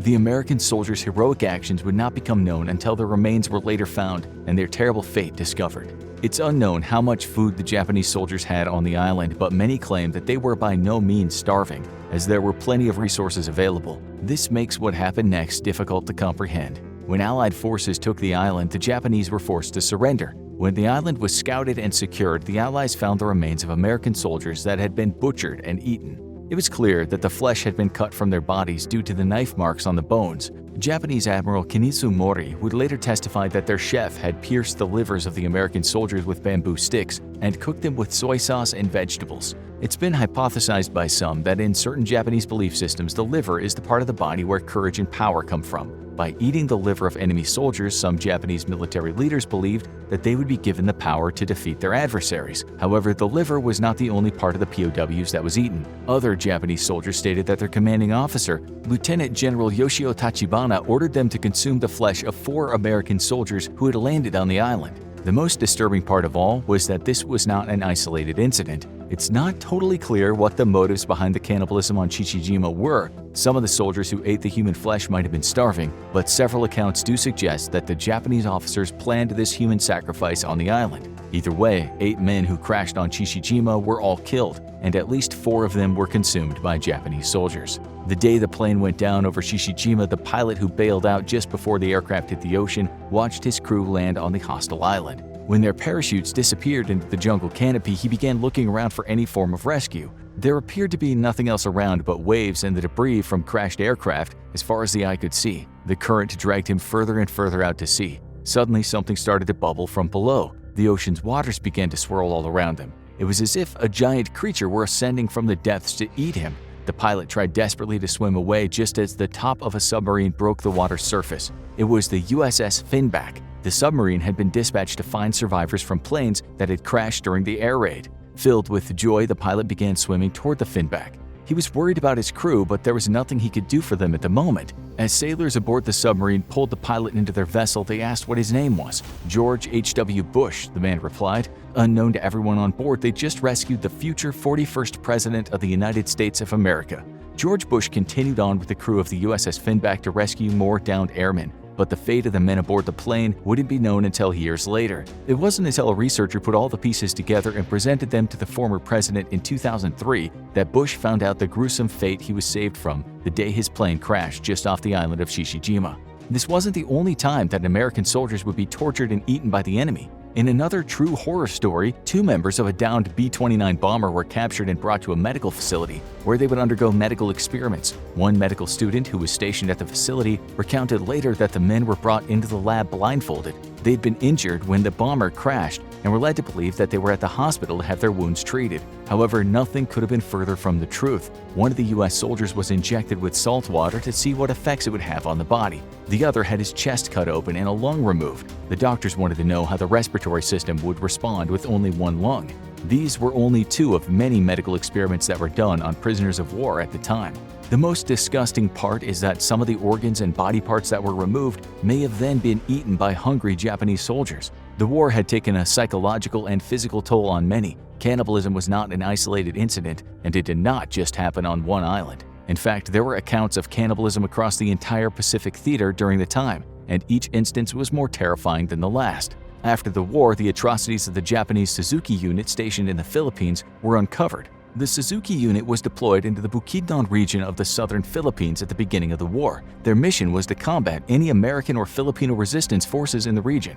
Every day was hot and humid. The Japanese soldiers hiding in the jungles of the Philippine mountains would lose large amounts of water through sweat each day and expend vast amounts of energy just trying to hold their position. It was a brutal environment, and one that likely drove many soldiers crazy. The bugs would constantly be biting, and diseases would make life absolutely miserable. When the Suzuki unit had been deployed, they had only enough rations and resources to last them several weeks. But as the fighting continued and supply routes were cut off, they found themselves foraging for food and stealing from local villages in the mountains. As they continued to fight Allied forces, more and more Japanese soldiers started dying from malaria and dehydration from diarrhea. It was determined by doctors in the unit that the only way the men could stay healthy enough to keep fighting was if they had a constant source of protein. Unfortunately, this was hard to come by in the dense jungles of Bukidnon.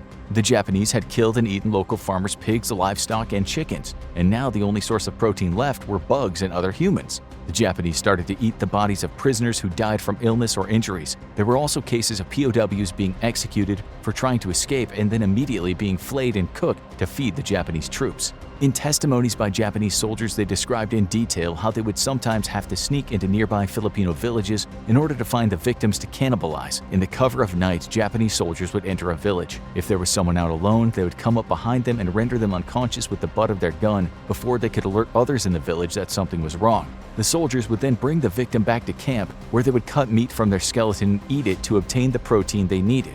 The human flesh would often be boiled with vegetables. Other times, it would be left out in the sun to be cured. The Suzuki unit's cannibalistic activity was likely done exclusively to stay alive, although surrendering might have been a better option in hindsight. When American forces captured the Suzuki unit and entered their camp, they were horrified at what they found. The human flesh was still in the process of being cooked, and human skeletal remains littered the ground. It became clear very quickly that the Japanese soldiers had been surviving off of human meat for some time. When the remains were examined, it appeared that many of the humans who had been consumed were Filipinos. 9 members of the Japanese unit were sentenced to death for their actions. However, many more likely ate human flesh at the time to keep from starving to death. Surrender was not an option for the Japanese, as they would rather fight to the death than surrender to the Americans and dishonor their country. This was true even if it meant hiding in the jungle and living off human flesh for years. Before World War II officially broke out in the Pacific, Japanese forces had been securing as many strategic points as possible. One of these places was Papua New Guinea. Japanese troops were sent to the region relatively early on in the conflict to establish airfields and naval ports to make attacking Australia possible. The Japanese captured soldiers from India, Singapore, and other parts of Asia who were aiding the Allied forces, many of which were then forced to build the wartime infrastructure Japan needed in Papua New Guinea. As Allied forces started gaining ground in the region, Japanese forces retreated further and further into dense jungles. They would take their prisoners with them to aid in building new encampments. Again, surrender was not an option for these Japanese soldiers, so they continued to fight even though the territory was all but lost. They eventually became cut off from supply lines, and no reinforcements would be able to reach them. As food ran out, the Japanese soldiers looked for other sources of protein. They originally tried hunting the Aboriginal people of Papua New Guinea, but quickly found out that they were too hard to capture since they knew the land better than anyone. They also tried killing Australian soldiers as a source of sustenance, but this proved to be too difficult as well, so they turned to the prisoners under their control. The Japanese needed them for manual labor, but the intense hunger pains began to overpower any rational thoughts. One Pakistani corporal who survived being a prisoner in Papua New Guinea recounted that toward the end of the war, Japanese soldiers were killing and eating one prisoner a day. The horrifying thing was that this lasted for around 100 days. It's highly likely that over 100 people were eaten by the Japanese soldiers in Papua New Guinea alone. But it gets worse. The other prisoners would watch each night as one of them was selected to be sacrificed so their Japanese captors could satisfy their hunger. The survivor said that whoever was chosen would be taken to a small hut where their screams could be heard echoing through the jungle. It appeared that they would be flayed alive. Those who survived having parts of their legs and arms cut off would then be thrown into a ditch where they would bleed out as they prayed for death. When the Japanese soldiers were questioned about their decisions, some startling information came forth. The cannibalism was most often done for survival reasons, but not always. During one soldier's trial, he said that when he had killed and eaten an Australian soldier, it was for two reasons. The first was because he was starving, but the second and more sinister reason was that he had an intense hatred for the enemy. As horrendous and vile as these accounts are, it's important to remember that not every Japanese soldier was engaged in cannibalism.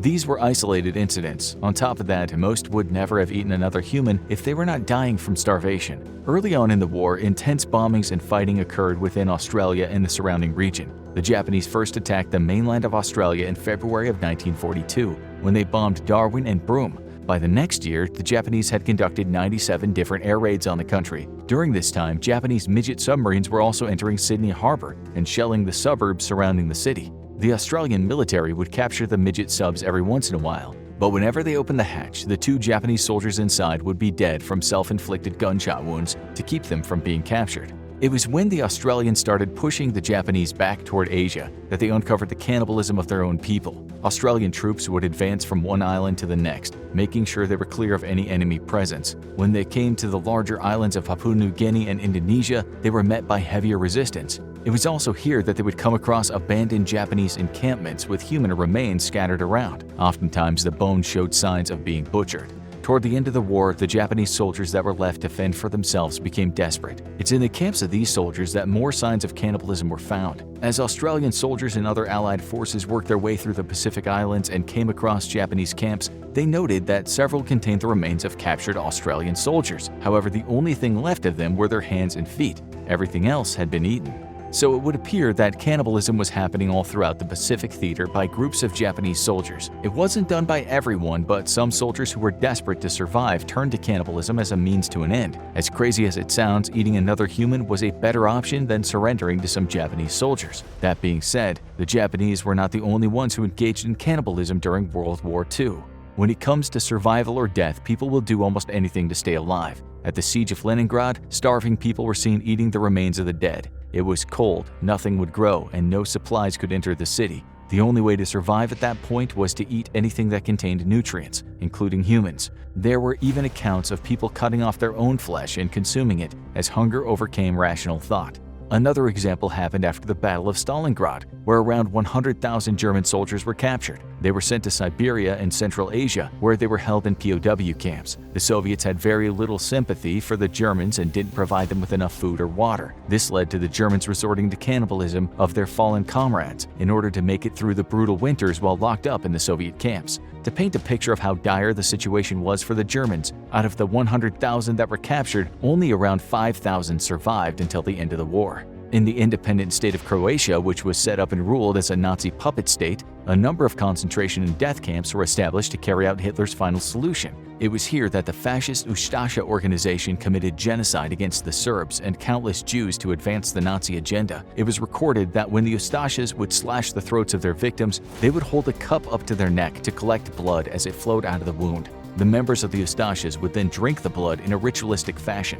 This brings us back to the point that not all cannibalism during World War II was for survival purposes. There are some that believe there might have been a cannibalistic cult-like understanding between certain officers in the Japanese military. There are several accounts given by different Japanese soldiers that said they were forced to consume human flesh and liver by their superior officers. In these situations, the men were not starving, and if they refused to eat the flesh of their enemy, they would have been chastised by their superiors. In extreme circumstances, soldiers were even physically forced to eat the human meat. It was said that officers who made their soldiers eat human flesh connected it back to the Sino-Japanese War that had taken place years earlier. Many of the imperial troops would regularly consume the flesh of their enemies to make them invincible in battle. Some of the higher-ups who were forcing their men to eat human meat in World War II had fought in the Second Sino-Japanese War, which had begun in 1937. And if you don't believe the Japanese and Allied soldiers' accounts of the events, there's a very blatant line of evidence that makes it clear cannibalism was a problem during World War II in the Pacific.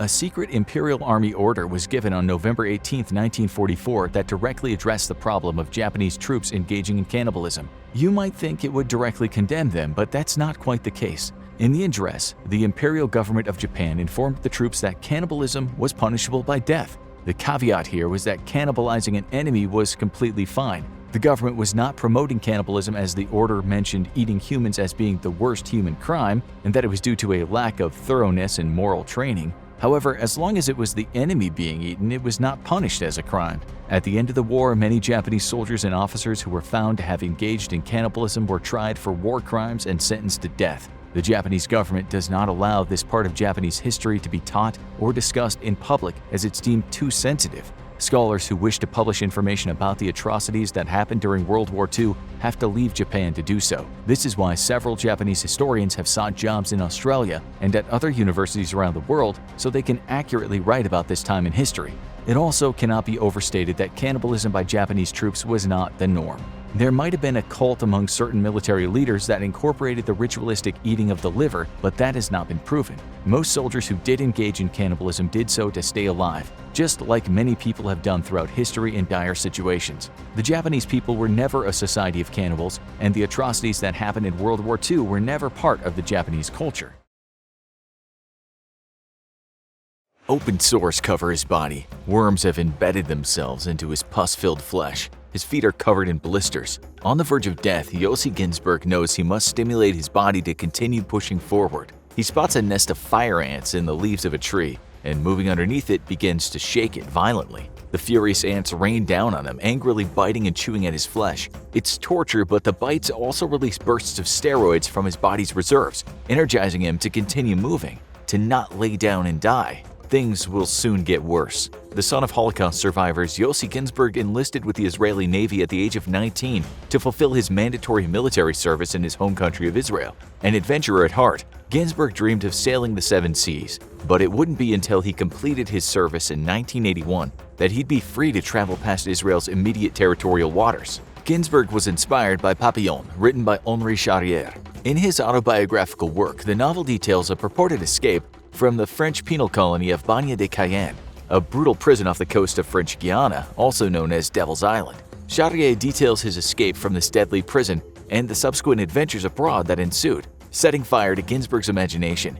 He too wanted dangerous adventures and the opportunity to visit uncontacted indigenous tribes in the deepest jungles of the world. Ginsburg made up his mind to save up enough money to embark on a legendary adventure to find Charrière himself, as well as the many uncontacted tribes he had detailed in his book. This would take him into the deepest, darkest parts of the Amazon. But this only heightened Ginsburg's anticipation. He worked every job he could, saving every shekel he earned in anticipation of his grand adventure. His first job was working construction in Norway, after which he flew to Alaska to join the dangerous fishing fleets of the legendary Bering Sea. After saving up a good chunk of money, Ginsburg drove from Alaska to the lower 48, stopping to visit the city of sin itself, Las Vegas. In just one very ill-advised night of gambling, Ginsburg lost almost everything he had, putting his dreams of Amazon travel in serious jeopardy. Ginsburg got turned onto a job in New York, however, working for a friend's uncle. From New York, he traveled to Africa for his new job, shipping old music records to be resold in African markets. While in Africa, Ginsburg slept inside the container of trucks he drove in order to save money and rebuild his savings. Unfortunately, Ginsburg discovered that just as he had saved enough money to embark on his adventure, Charrière had already died. Further dampening his spirits was the realization that the tribes he had longed to travel to and live amongst had already been officially contacted and brought into the fold of the modern world. Ginsberg's mind was made up though. If his icon was dead and the tribes he longed to meet were already contacted, then he'd just travel deeper into the Green Inferno and discover new tribes. Ginsberg soon arrived in Venezuela, but was immediately discouraged by the discovery that government efforts across South America had brought previous uncontacted tribes into contact with the modern world. His disillusion growing by the day, he hitchhiked his way down to Colombia, where he boarded a ferry ride that would change his life forever. The captain of Ginsberg's ferry decided to abruptly turn around after being told that a passenger had just arrived and missed the boat. Had that ferry captain not turned around to pick up this straggler, Ginsberg's life may have perhaps been more peaceful than it would become. It certainly would have saved him a trip to the heart of hell itself. On the dock was a Swiss school teacher, Marcus Stamm. As the two chatted on their boat ride, they quickly struck up a friendship.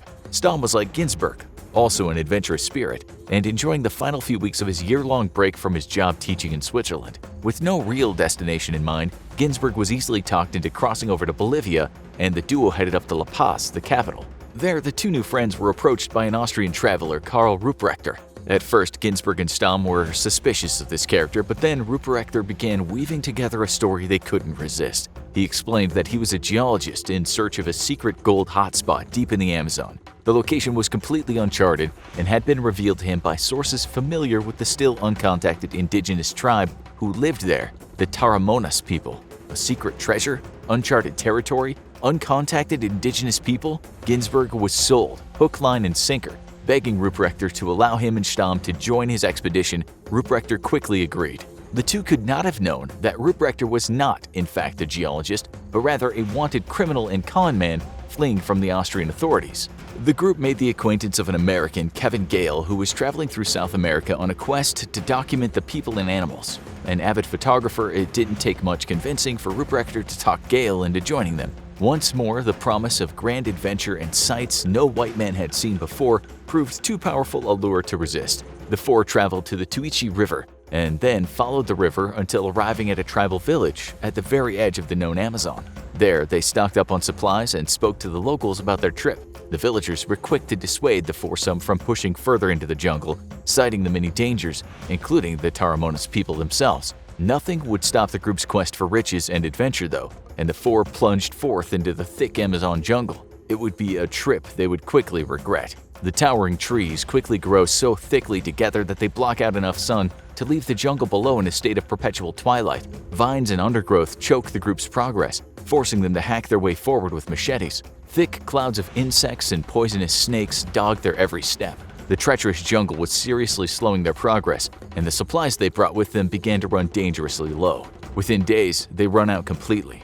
The group resorts to eating whatever they can forage. In the heart of the Amazon, however, there's surprisingly little readily available food, unless you have the skill and knowledge to find it. The four don't, but they do get lucky and encounter monkeys occasionally. Ruprechter decides they'll eat meat that day and raises his shotgun to his shoulder, drawing a bead on a monkey. Stamm objects, not wishing to kill any animals unless they absolutely have to. The group quickly turns on him. This is what they must do for survival. Undaunted, Ruprechter once more raises the shotgun and squeezes the trigger. The monkey falls, fatally injured and bleeding profusely. Stamm rushes to the monkey and, to the shock of everyone, pulls out his first aid kit in an attempt to save the monkey's life. Ruprechter violently shoves him aside, scolding him for wasting their medical supplies on a dinner. He then takes the monkey and throws it on Ginsberg's back, tying the hands around his neck. The group pushes forward, moving until nightfall, as Ginsberg's shirt becomes covered in the monkey's blood. At camp that night, Ruprechter lights a fire and roasts the monkey, burning off the fur. Next is the meat, which he cuts up into equal parts so the group can share. Stamm, however, refuses to eat the monkey, and the group turns on him, calling him weak and useless. Eventually, Stamm accepts the meat and tries to eat it, but ends up vomiting it back up. Later, Ginsberg would come to regret the treatment of Stamm. The Swiss man was one of the most kind-hearted he had ever met. While traveling together, they boarded a bus and watched as a thief stole the expensive camera a bird-watching tourist was carrying. The tourist, having come all the way to South America to photograph the continent's exotic birds, broke down into tears. Stamm approached the stranger and offered him his own camera, free of charge, so that he might complete his journey. Stamm should have never come, Ginsberg thinks. The group begins to alienate Stamm as they push further and further into the jungle. Though he would later regret his treatment of him, now Ginsberg begins to greatly resent the soft-hearted Swiss man, and the resentment spreads among Ruprechter and Gale. As the four push deeper and deeper into the jungle, Stamm grows weaker, refusing to eat the monkeys that the other three occasionally hunt and kill. By now, though, the group is starting to have serious suspicions about Ruprechter. As they travel, they ask Ruprechter about his life, training, and the location of the gold that they're seeking. Ruprechter's stories begin to contradict each other, and the three suspicions grow by the day. With mistrust growing within the foursome, and resentment towards both Ruprechter and Stamm, the group stops to take stock of their situation. Their supplies are almost completely out. They've been largely subsiding on the occasional fruits and other things they can hunt or scavenge. Stamm has been injured and is physically lagging behind the group on their daily pushes into the jungle. They decide it's best to turn around and head back to the village they departed from. It would be a long, difficult journey, but better than continuing with nearly no supplies and an injured Stamm. Once back in the village, the group recuperates their strength and restocks their provisions. Seeking to salvage the expedition, Ruprechter pitches the group on a new plan. Instead of trudging through the thick jungle again, they could simply ride rafts down the river to a small gold quarry that Ruprechter knew about. From there, they could once more simply raft down to Rurrenabaque, a small town where they could get transportation back to La Paz. The idea of rafting instead of walking into the Amazon is very appealing to the group. Ruprechter told them he was a river guide and Gale was an expert rafter, so their confidence was high. With the help of the villagers, they build their raft and push off, floating once more into the heart of the Green Inferno. Soon, the group arrived at the confluence of two rivers, and Ruprechter suddenly called for them to pull the raft over to the shore. He warned the group of the San Pedro Canyon, a series of very dangerous rapids, boulders, and waterfalls that would be extremely hazardous to try and cross by raft. Also, he told the group that he couldn't swim and refused to continue down the river. They had to continue on foot, he said. The group now was furious with Ruprechter. His contradictory stories and his new betrayal was too much for the group to bear. Also, as the group continued deeper and deeper into the jungle on their raft, Ruprechter had grown increasingly more authoritarian, taking leadership of the group. This was too much, and the group decided to officially split. Gale and Ginsberg decided that they would take their chances on the river, confident of Gale's rafting expertise allowing them to navigate the treacherous waters ahead. It would also make their journey to Rurrenabaque much quicker than to try to continue on foot. Ruprechter, furious at the expedition's cancellation, decided he would simply hike back upriver and return to civilization. It was best, in everyone's opinion, that Stamm go with him. And with a tearful hug, the Swiss man bid Gale and Ginsberg goodbye. The group vowed to meet again just before Christmas in La Paz. Stamm and Ruprechter, however, would never be seen again, even after an extensive search and rescue effort. Whether they were killed by jungle animals or hostile natives or simply succumbed to disease and infection, nobody knows. To this day, nobody also knows what Ruprechter's real objectives were and why he lied to the group about the dangerous rapids and his inability to swim. Clearly, Ruprechter had an alternative goal in mind, and one he hoped to rope the other three into once they were in a position to no longer refuse. What the wanted conman's goals may have been will forever remain a mystery.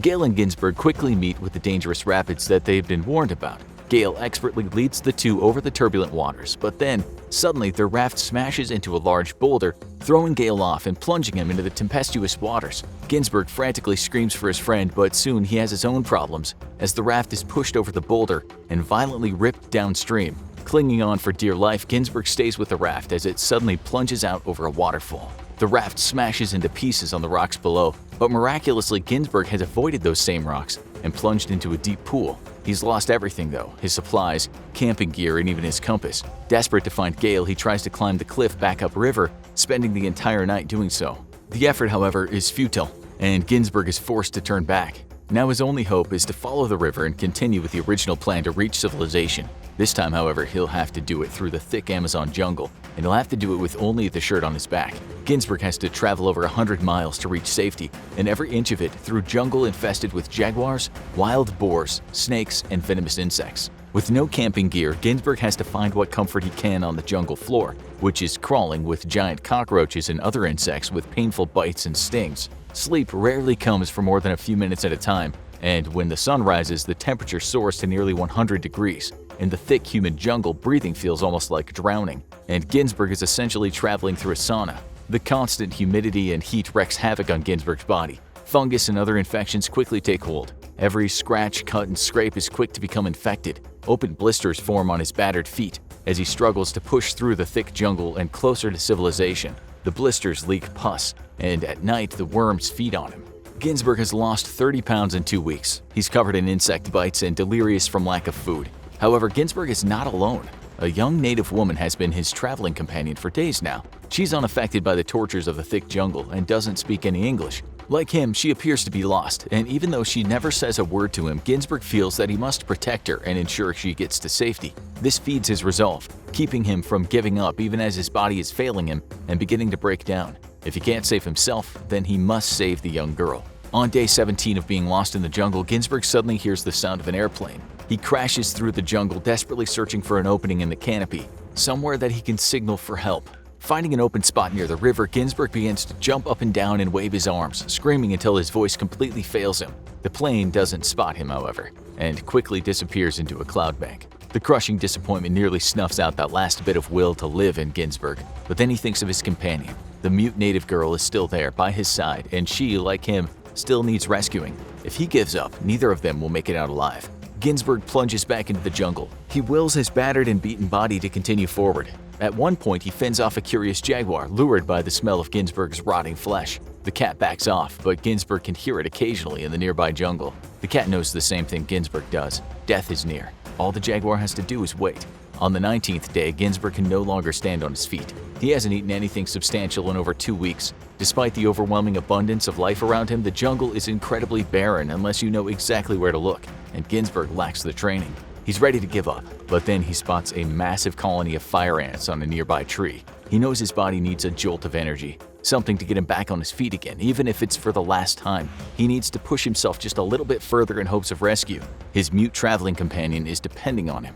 He moves up to the tree and begins to shake it, causing the fire ants to rain down on him from above. The furious insects immediately attack Ginsberg's flesh, delivering dozens of painful stings. Waves of pain course over Ginsberg's body, but the pain also releases steroids into his bloodstream, giving his body a desperately needed jolt of energy. Ginsberg pushes back into the jungle once more, breaking through the thick cover and finally spotting a small opening by the river. This is it. He can't take one more step, and he collapses. Tears in his eyes, he apologizes to his mute traveling companion, the native girl watching him with kind eyes. While his own body is covered in pus-oozing sores and infected wounds, she is still completely untouched by the horrors of their ordeal. Ginsberg closes his eyes, blacking out. An entire day passes with Ginsberg on that riverbank, when he's suddenly awakened by the sound of a motorboat and shouting. Blinking against the brutal sun, Ginsberg barely has the strength to crane his neck and look in the direction of the sound. To his amazement, he spots a canoe, and most incredible of all, Gale is at the bow, frantically encouraging the natives he's riding with to move the boat faster. Ginsberg would go on to be saved by Gale, who after getting thrown off the raft was swept to the riverbank. There he stayed, looking for Ginsberg before being rescued by 2 native hunters. Once back in the village, he organized the rest of the villagers to launch a search and rescue effort, lasting almost 3 weeks. Incredibly, the group would find Ginsberg and bring him back to civilization, where he'd spend 3 months in recovery. As far as Ginsberg's companion, the mute indigenous woman he traveled with, there would be no evidence of her ever discovered. Ginsberg himself, however, refutes that she was merely a hallucination brought on by starvation, illness, and stress. Who or what she may have been still remains a mystery. Now go watch Man Shot in Spine and Left for Dead in Amazon Jungle, or click this other video instead. 2 + 2 = 4.